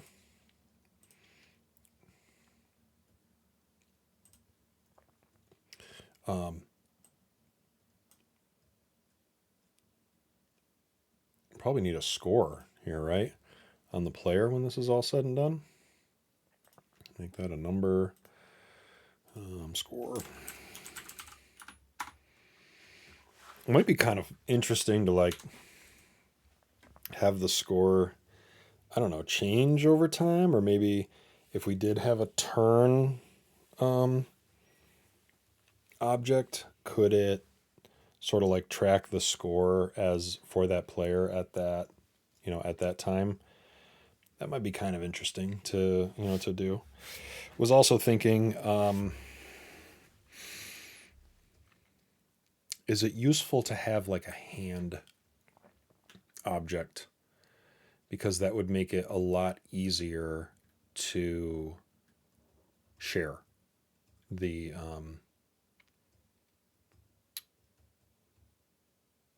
game cards. Then I just need to share the hand, or even, you make the hand a child of, or a detail of the player. No, you don't do that. You make the hand private, but shared with its player, right? Because a hand can only relate to one player. A player can only have one hand, so, but, we have a little bit of, you got one of those, one to many's in the wrong direction, doesn't really matter. When a player has a hand, everybody knows that the player is part of the game. They have no idea what their hand is. So if we were to make a game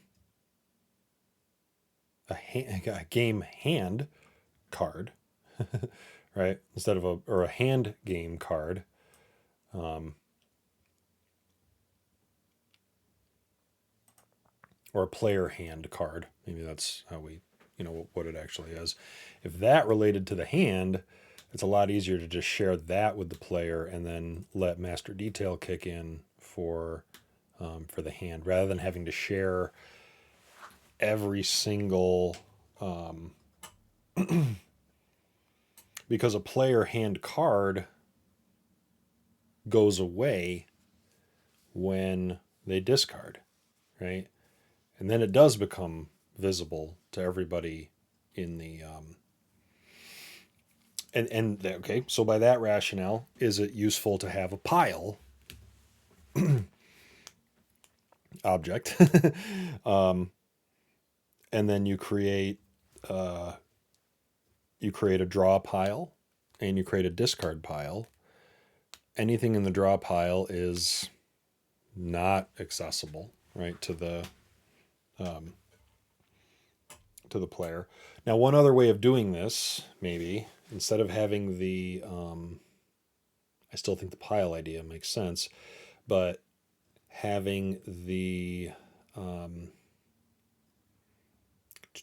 was I going to say? If I take a game card and I change its owner and keep it private, the system needs to change the ownership. But while it's owned by that player, no other player could see it. So, could we get away with not having the hand, right? Just having the game card. Maybe not even having the player game card. And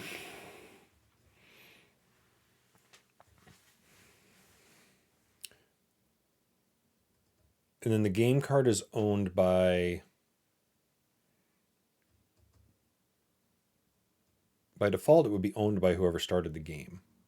we would have to change the ownership to some other, some other user. That does that work though? This is always fun until you get into the sharing. What would that? I mean, it doesn't matter. Whoever creates the game, we're going to have to set the owner of those game hand or game card records to something else, right? Because they shouldn't be visible by anybody. So the owner of the game can be whoever created it, whoever wanted to start a game. The owner of the players will be, well, it'll be the creator because those are master detail. The owner of the game cards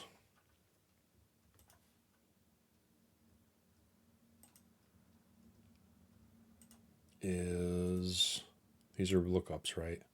Right, these are lookups. So the owner of the game cards, again, going to be whoever created them, but that could be changed to some automated process maybe that doesn't have, that nobody can see until they are either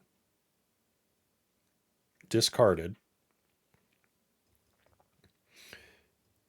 which it then goes into it goes into a pile, right? So, can hands be piles? Right? Because I have 2 piles plus 1 pile for each player. So, and a pile is just a collection of cards. A pile belongs to a game. You have a draw pile, you have a discard pile, and then you have a player pile, which is really their hand, right? So each player could relate to a hand, and then piles, hand/pile, same thing, is the draw pile is not shared with anybody, but it's a detail. I'm sorry, it's a master of game card. When a game card moves from draw pile to player hand, the player gets to see it. When the player plays the card, it goes into discard, and all players of the game get to see that.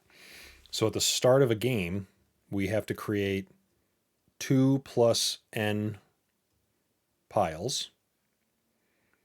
They all relate to the game. Some relate to a player.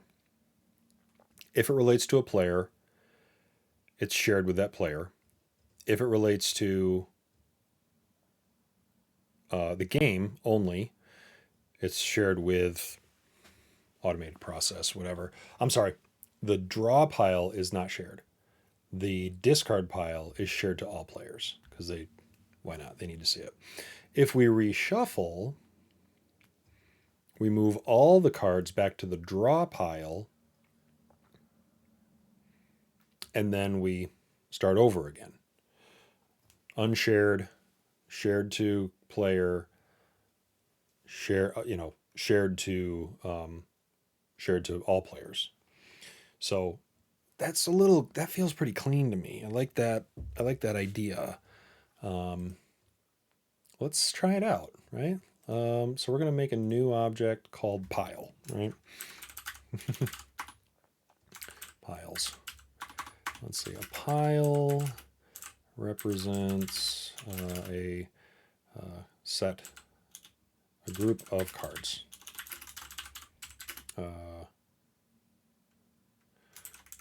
An Uno game has 1 draw pile, 1 discard pile, and n hand piles, 1 per player.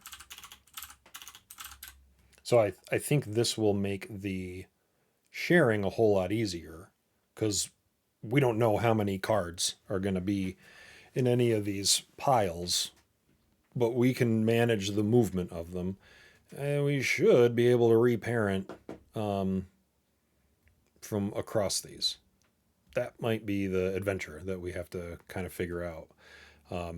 Flows you're going to have to run in system context to have access to all the data to do this moving around, which is fine. You know, we plan to run a lot of stuff through flows anyway. But this will take care. This should accommodate native sharing, and might just magically work. So let's say pile. Okay. Reports, sure. We don't need a tab. We are always going to relate the pile to the game. Right? Let's, again, permission set. And those are game cards that are going in the pile, not just cards. Right. Okay. So we have now piles, right? Piles need to relate to games. Or actually, wait. Maybe we can be more specific. Yeah, maybe we can be more specific here. We would have a game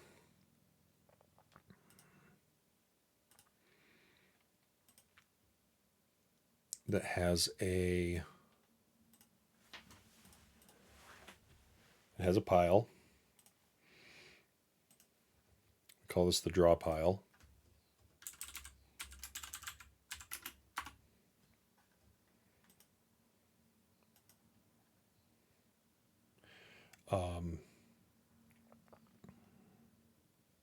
Games, what do we call that? James, yeah, we'll call this draw pile games just so we don't get stuck with a collision.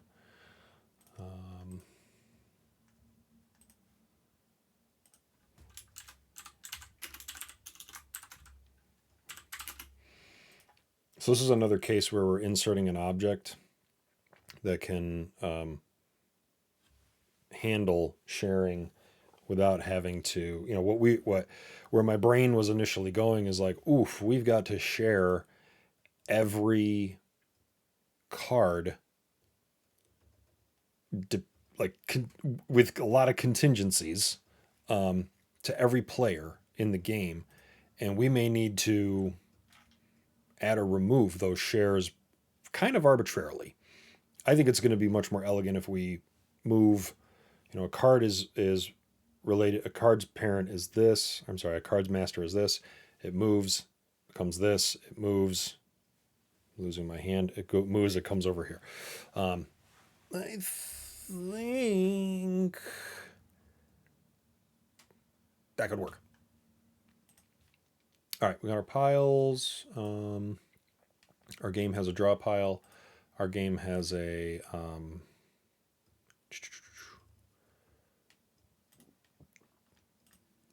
discard pile.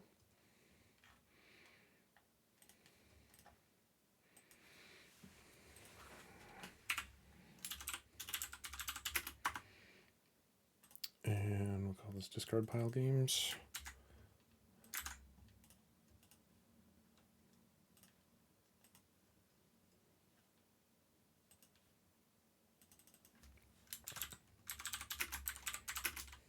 There's only ever going to be one of these, but you know, so it goes. We really don't even need these on the layouts. I think I left it on the layout for the other one, but it's okay.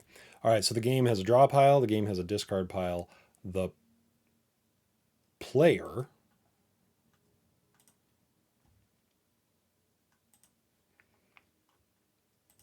has a hand, right? We'll make that a pile also. Let's call it hand just because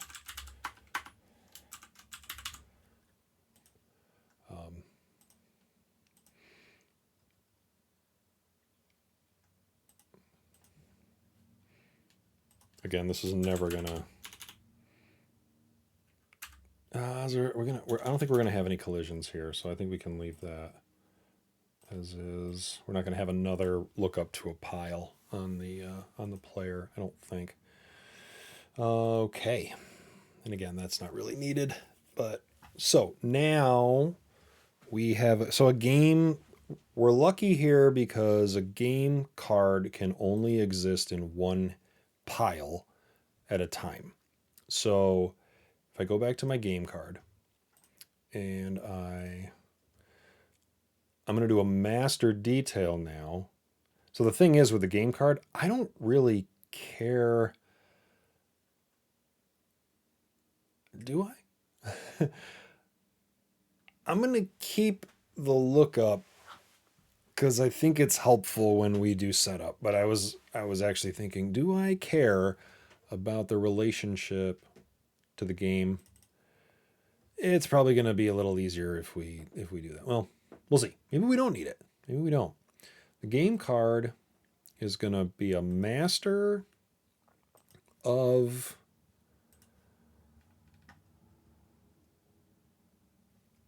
a pile.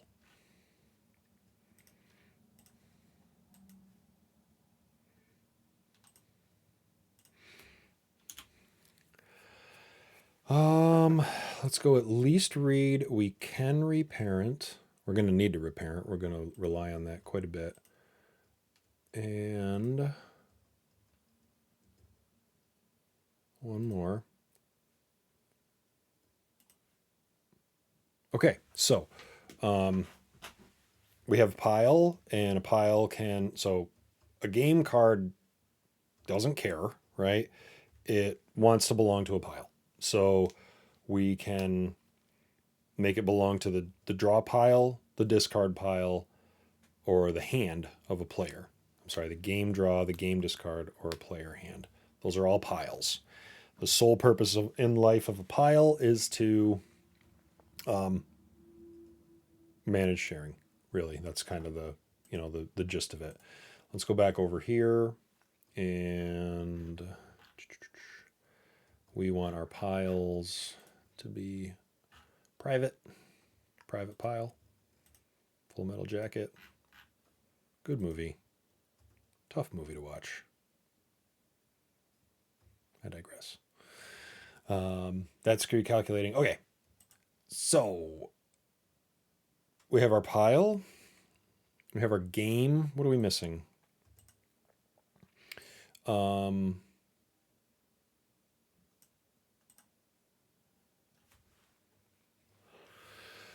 The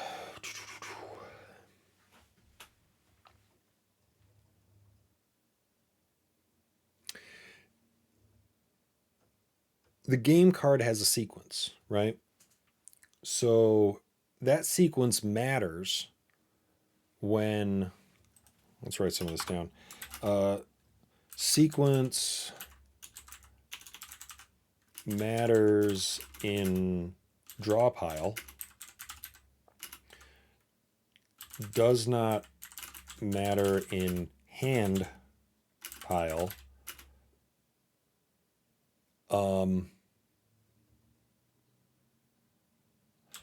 Assumes because I got 1, 2, 3, 4, 5, 6, 7, 8, 9, 10, right? Like those would be the sequence when they're in the discard pile. Again, I don't know if it matters.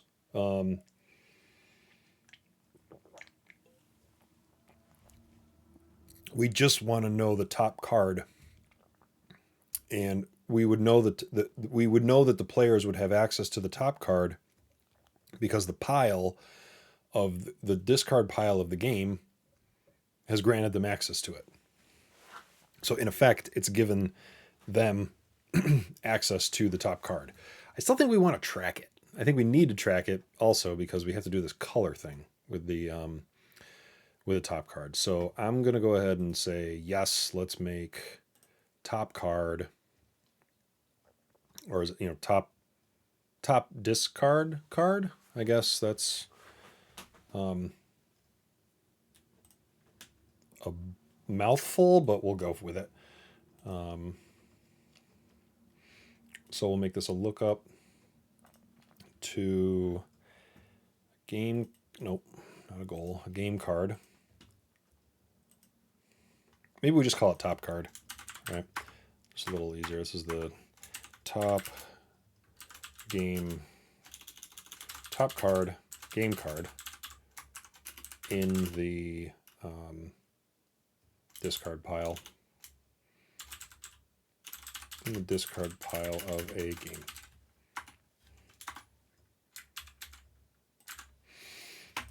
Okay.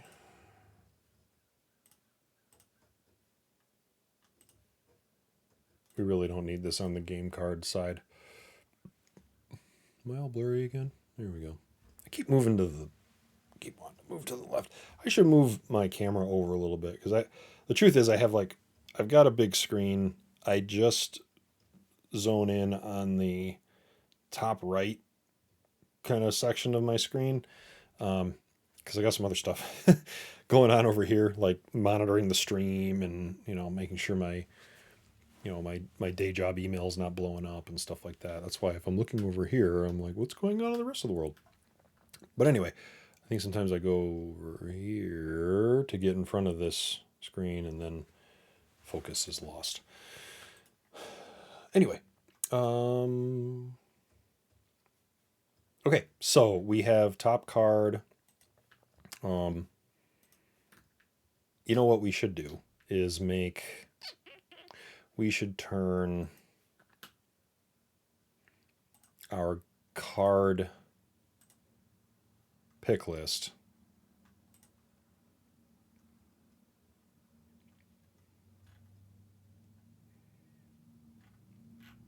can you make a promote to global value set, right? This is Uno card colors, or we could just call it card colors, right? Because we're in Uno already. Maybe someday we'll make a package and we'll prefix it with Uno. Promote to that.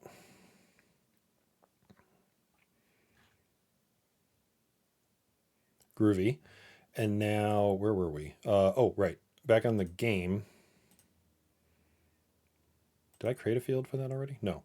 So we'll call this, let's make this a pick list. And this is top card color.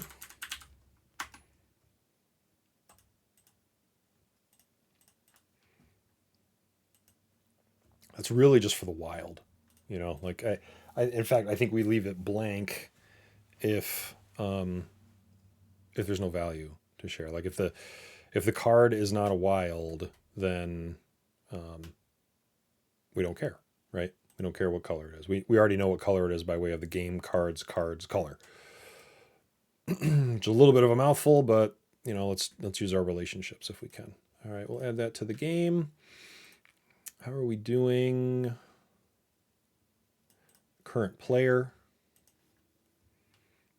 I think we do want that.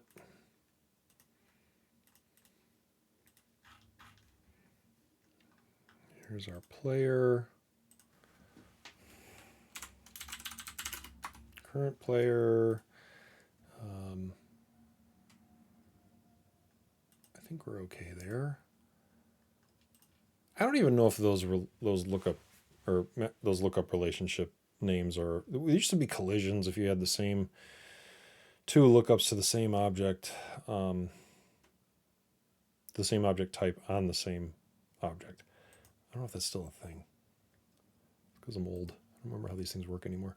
Player games. Yeah, we're only ever going to have one game per player.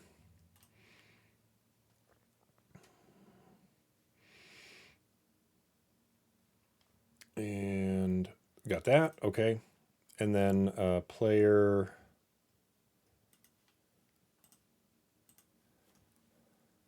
That's like what? What do we want to call this? Up and down, or ascending, descending. I like up and down. Up means the number, you pick the person with the bigger number. Down means you pick the person with the smaller number, I guess. Or maybe we just use ascending and descending. Okay. Let's make it a pick list and player direction.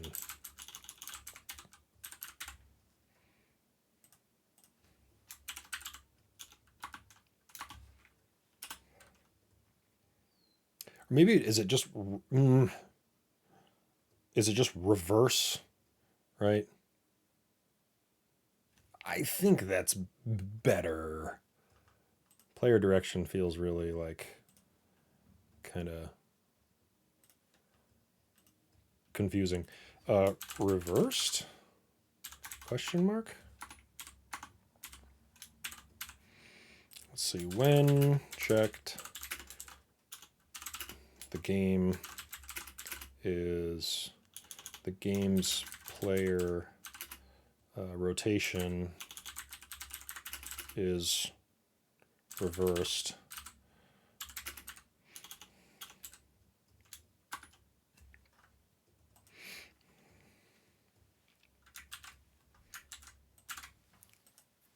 Okay.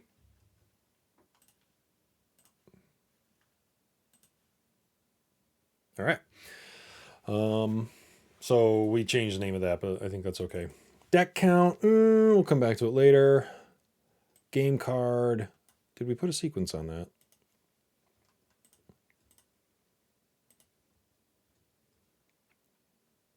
Nope. So let's make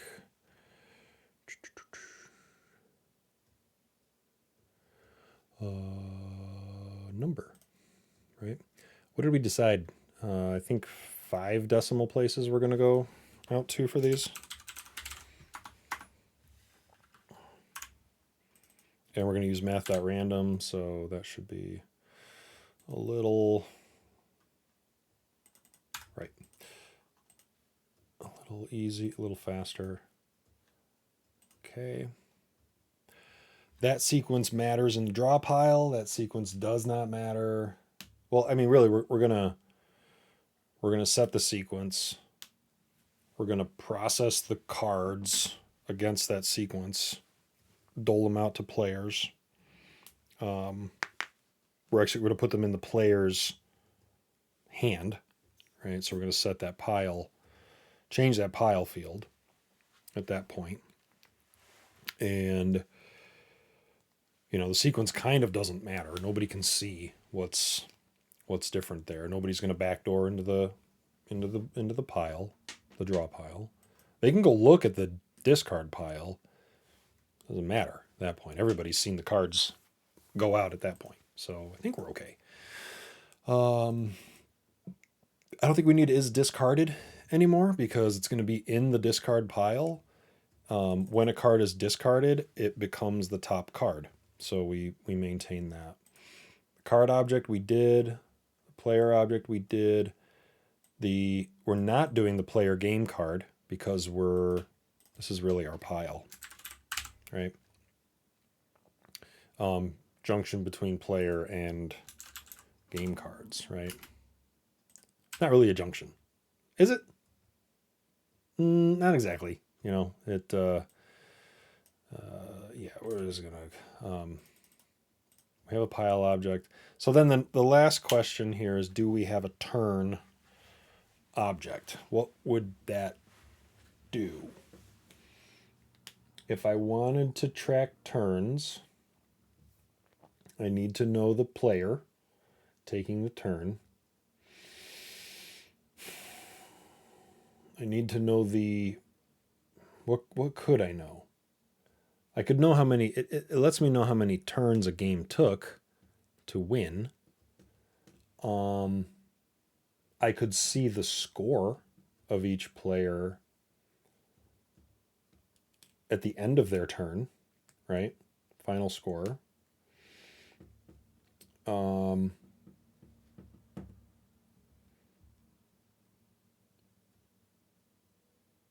I could track the game card that was played at that point.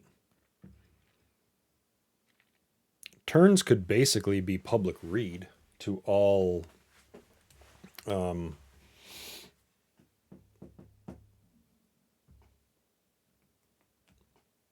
to all players, I think, because it's after the fact. It's like a log, right? There's nothing you can impact. There's nothing you're going to learn that you haven't already learned by way of playing the game. So, you've got a player, you've got a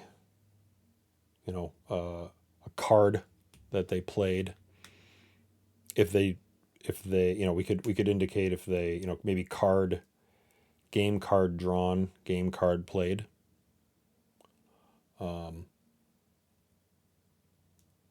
That's all you can do, right? You can draw, you can play. That's and then score. Your score would be whatever you have at the end. They're sequenced because they have a Salesforce ID and they have a name.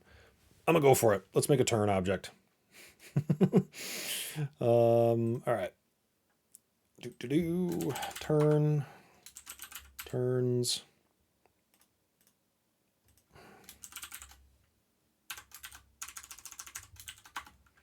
We could also track like a turn number, because it might be useful just to see how many. Well, does it really matter? Because we should be able to master detail this to the game, and then it could just sum the count, or not sum the count. It could just count the number of turns.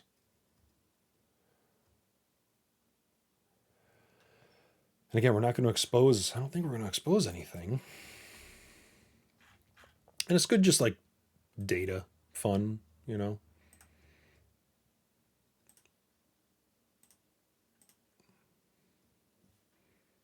Okay. So this turns should not exist if a game does not exist.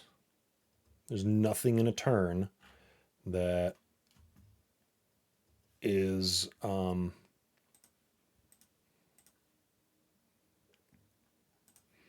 not safe for people to see, right? A turn is only going to be created in the life. In fact, it doesn't even need to be created until the player's done playing their turn, right? Worst case, we could. So this is something similar, right? We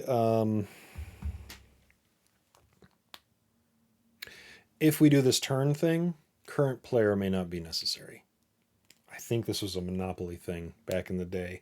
We didn't track current. We started tracking current player Monopoly, and then I think we just moved to a turn object. And in doing so, like, you kind of knew who the system indicated who the next player was by way of creating a turn record. Now in our world, if we were to create a turn record, yeah, we can see everybody could see the player. Everybody could see the game. There's no score. There's no action. There's no play. There's no card.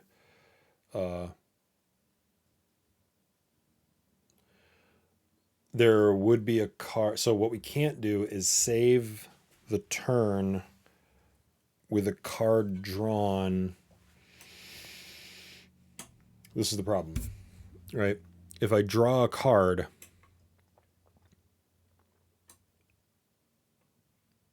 and I don't discard, right?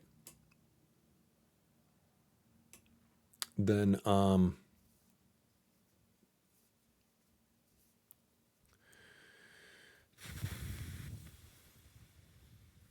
that would expose something, that if we made this view all, and maybe the answer is we just don't maybe we just don't collect that on a turn, right? We can capture the card that was discarded, but we don't have to capture the card that was drawn. I'd like to. But there's no way to do that level of field, show this field or make this field accessible only if, like, we'd have to create another object or something, and that just feels overdone. Would there be any way to go back in time and fill it at the time of discard?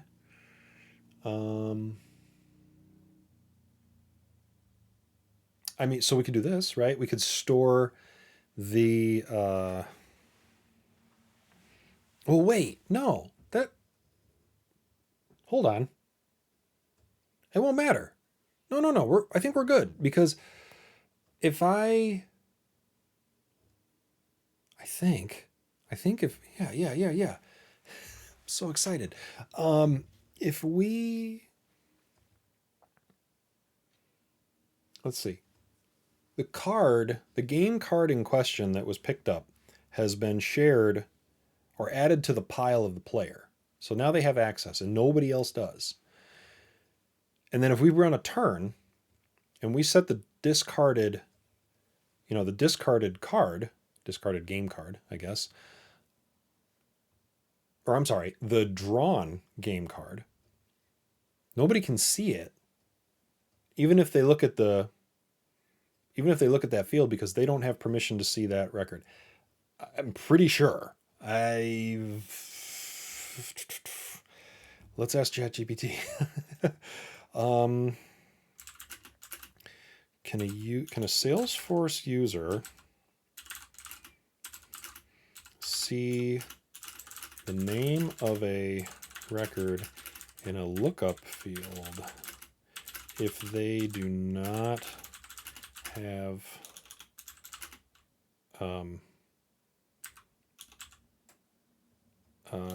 permission, if the record is not shared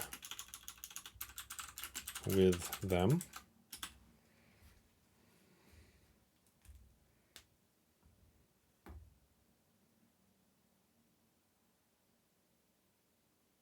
They will not be able to directly view the name or details of that record, even if they can see the parent record contained in a lookup field. Boom, there you go. So we should be good with that because, and then magically when the turn is done and the card is moved right from hand to discard, boom, they have access and you can see the history. So I feel good about that. I think we're good. Fun stuff we're doing on the platform today. Yeah, we want to see the turns of the game. Okay, so then we're going to relate a turn to a player. Arguably, there's no reason. Well, yeah, there's no reason. So I guess the question: do we? It is handy to see all the turns of the game. Is it also handy to see all the turns of the player? Yes, it is. We need to look up to the player anyway. Can we master detail with the player as well? Wait, previous.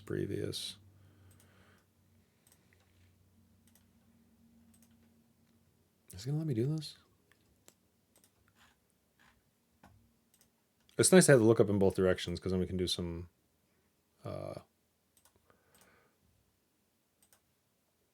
can just roll up in both directions. Number of player turns, number of player turns is going to be exactly the same, right? Divided by, total turns divided by,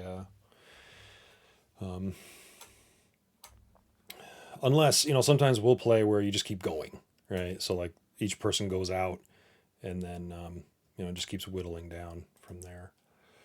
Okay. And player turns, sure, why not? Let's do it. Okay, let's track score.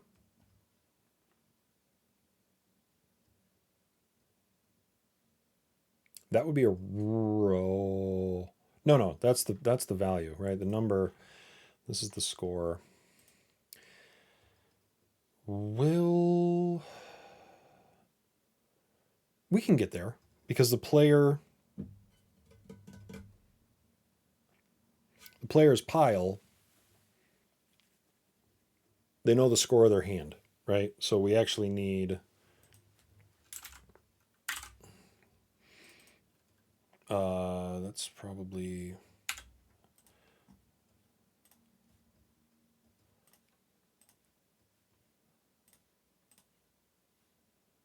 yeah. So let's look at pile.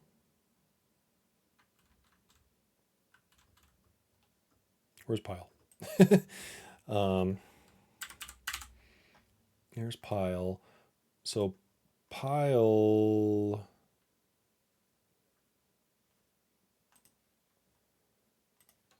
Oh wait.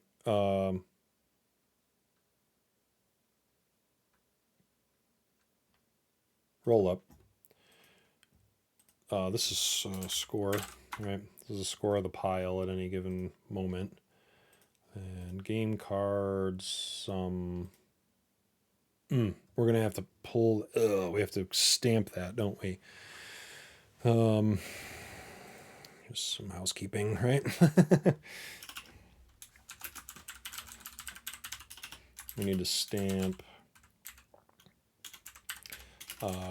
card dot score to game card dot score for pile roll up. No problem. We're gonna stamp all those anyway. We're gonna do the sequence, do all that other stuff. It's gonna be a big iteration over a flow. Might be, that's a space where flow's a little inefficient. We got what 3,000 executions. We'll be fine, but well, I'm gonna do probably 2 or 3 things within each iteration of while we're creating the game cards. But I'm gonna not do this right now because I don't have that data that I need. But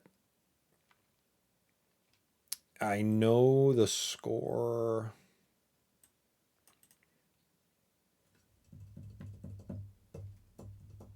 I know the score of a pile. When if we do this, I know that right the game card is detail the pile, so I can pull the score up of the pile.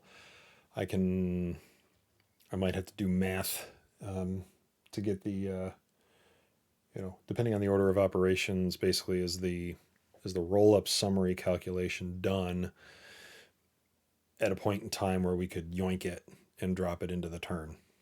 That's kind of what we need. Maybe if we're in a screen flow, we can rely on the progression through some screens to make that happen. So okay, how are we doing? Well, we have our turn. Let's go back to our turn object. The turn is related. So we got master detail to player, master detail to game, because we can get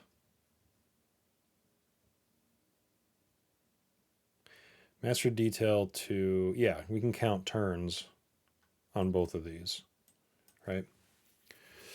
And then score, we're gonna do something there.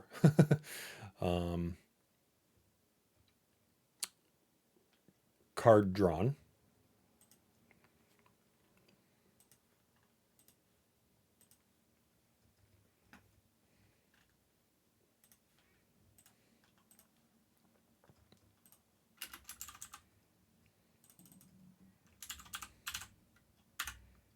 Can we just say drawn?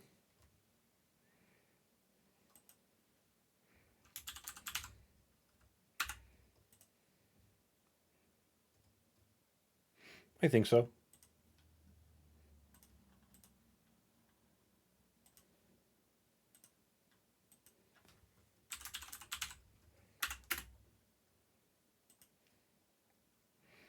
And then we'll do discarded. So that's the card that was the game card that was discarded. Doesn't have to exist. One of these has to exist in each. Well, no. Drawn is.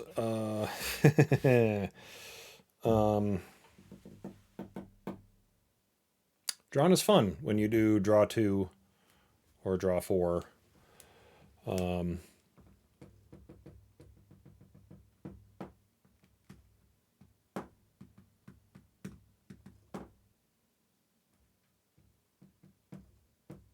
Huh.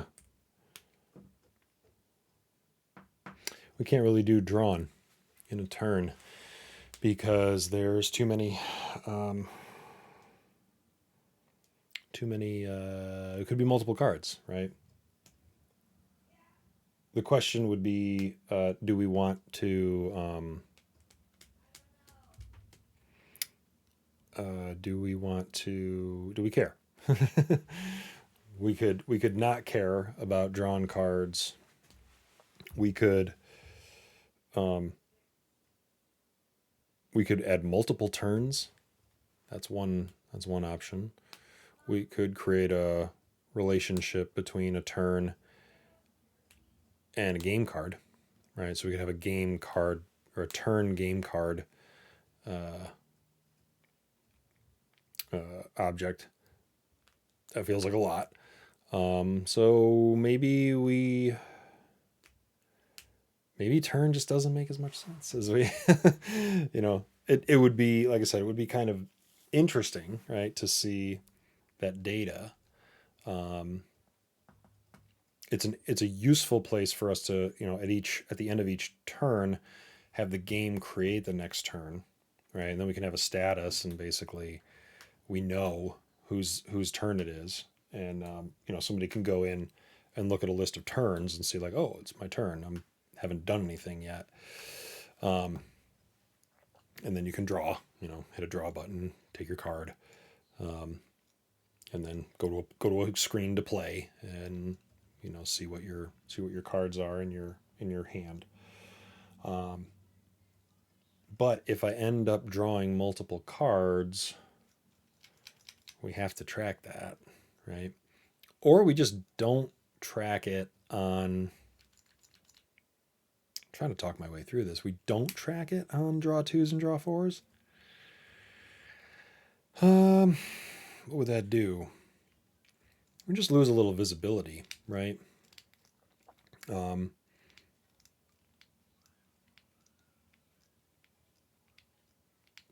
most robust way to do it would be to create that relationship. That feels really overdone, to me. What we could do is, maybe it's a number of cards drawn, right?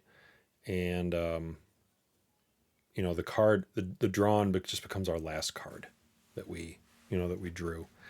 Because it kind of, drawing a card doesn't matter as much as discarding it. Like, obviously it matters, it adds to your pile, but it'll be good. I think it'll be more interesting. I mean, it's interesting to see both, but I think I'm okay with, let's just go with drawn. We'll go with drawn count, right? Or number drawn. And we'll go with discarded. You're only ever going to discard one card. So, and I think that's what I'm doing now, right? Discarded.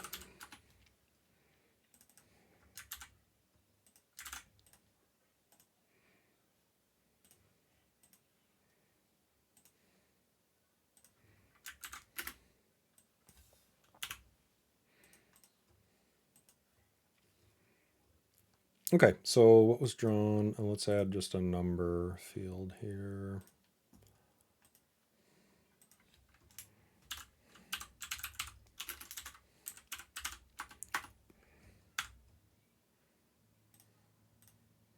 Default is 1.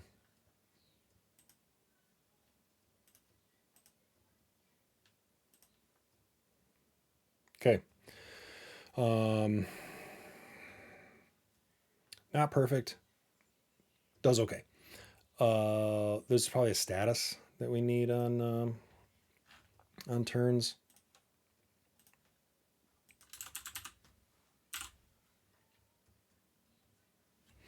What would the statuses be? Because maybe if there's not that many statuses, we don't need a status. Pending, right? So you haven't played yet. And then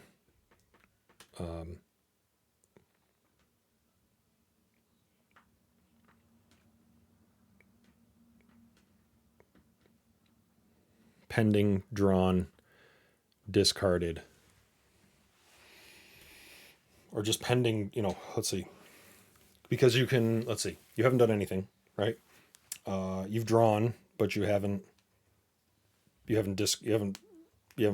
deciding if you want to discard or not.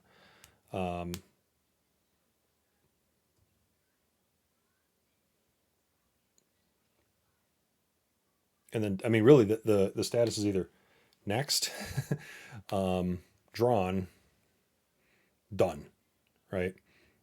Done may mean that you, and then we can look, right, and say like, well, did you actually discard? No. Okay, because discard is blank. So I would go with that. Let's say next, drawn, done.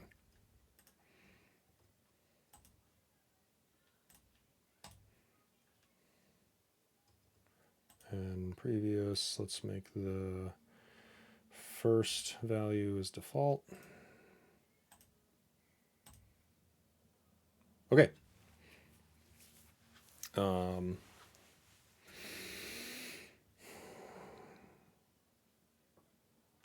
There's nothing else to do after you discard. That's the end of your turn. So, all right, that's. Have we got anything else on there? So we know the game it's from. We know the player it's from. We're gonna know the score when it's over. We're gonna use the status field to. Basically, the game engine will say, "Hey, next player." I don't think we need, therefore, over on the game. I don't think we need current player anymore because our whatchamacallit, our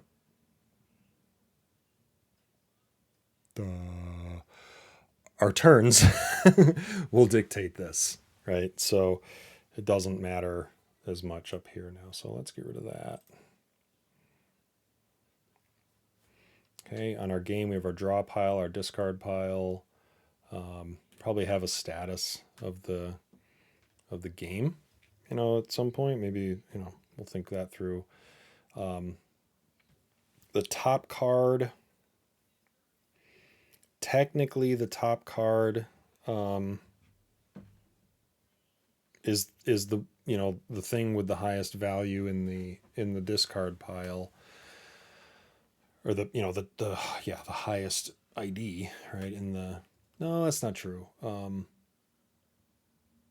We don't know what that is because we don't have a sequence assigned to the cards in our pile. We just keep the sequence all the way through. So I think we do need to capture that and the top card color because we need to know where we're at. So that if a player's turn is next, they can hit a go button on the record, brings them to a flow. It knows the game that they're, by way of the turn, we can find the game. Oops. Yeah. By way of the turn, we can find the game. By way of the player, we know the player. Well, the turn tells us the player as well. The turn.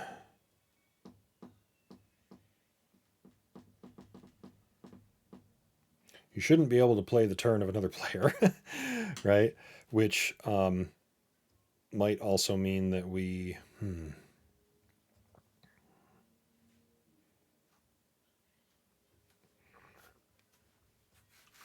We want to see, well, if we make the turns read only, right? But the owner becomes the player's user. They can do what they want with the record. Other people can't. So I think that will work. Because now we're working through the turns, not just working through the game, which is good because we have a place to hang some more logic off of. And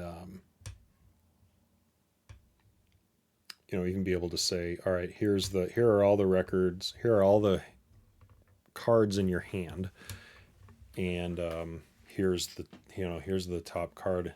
Here's the I'm envisioning like you come into a flow. The flow knows who you are. We lay out a UI that's maybe like 2 sections or something. Like on one side we have all your cards.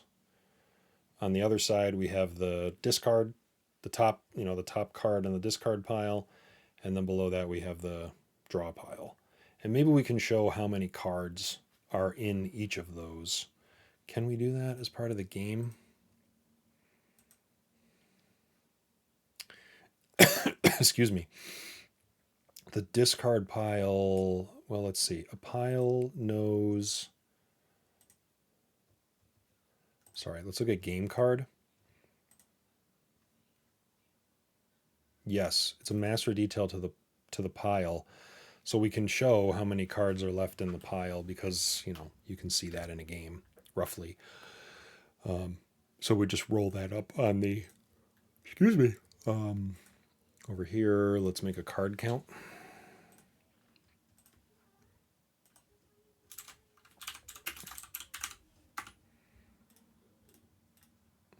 And then we'll count game cards.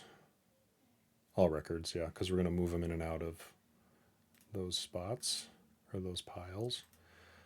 All right, so now we can see the count. So I come to this UI. We're going to query the hand of the player.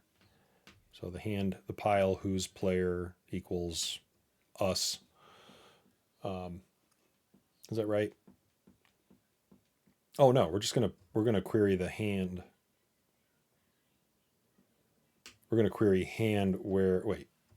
Getting myself all spun around here. The pile. No, it's the player, right?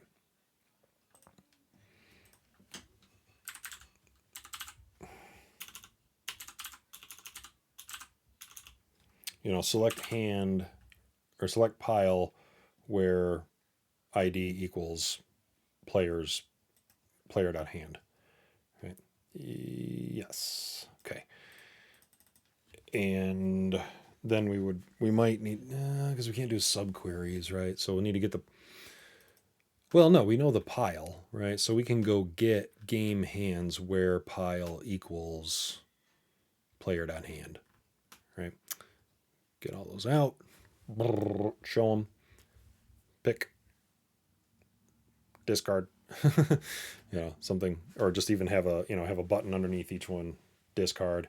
We can do logic against each of them that says you can't discard this. And then if they're all blank or all impossible, then we can say you got to draw. And then you draw, it goes into your thing, refresh, stuff. Cool. I think cool. I think we got a lot of stuff figured out today. So we went through and kind of figured out some requirements and stories for our stuff. We started sort of monkeying around with with the data model. The data model started to make us think about the security model. I flipped over to like, here's some actions that are going to have to happen in the game. I did a little bit of a life cycle, a very literal path for a player, which helped me understand like, okay, we're going to need some more fields. We're going to need a couple other things. Try to set some ground rules for ourselves of how we're going to build this stuff because we haven't really gotten too deep beyond the data and sharing model. Some invocables, some minor housekeeping stuff that we'll need eventually. But this is how my brain works. Go a little deep, come back up, look at it from a different perspective, come back up, look at it from a different perspective, come back up, and cycle through. Right. That's Uno day one, and thanks for coming and checking us out. I'm Tom. You can't do that on Salesforce. I'll see you next week. And I'm going to fade out to something or other here. There we go. See ya. Bye-bye.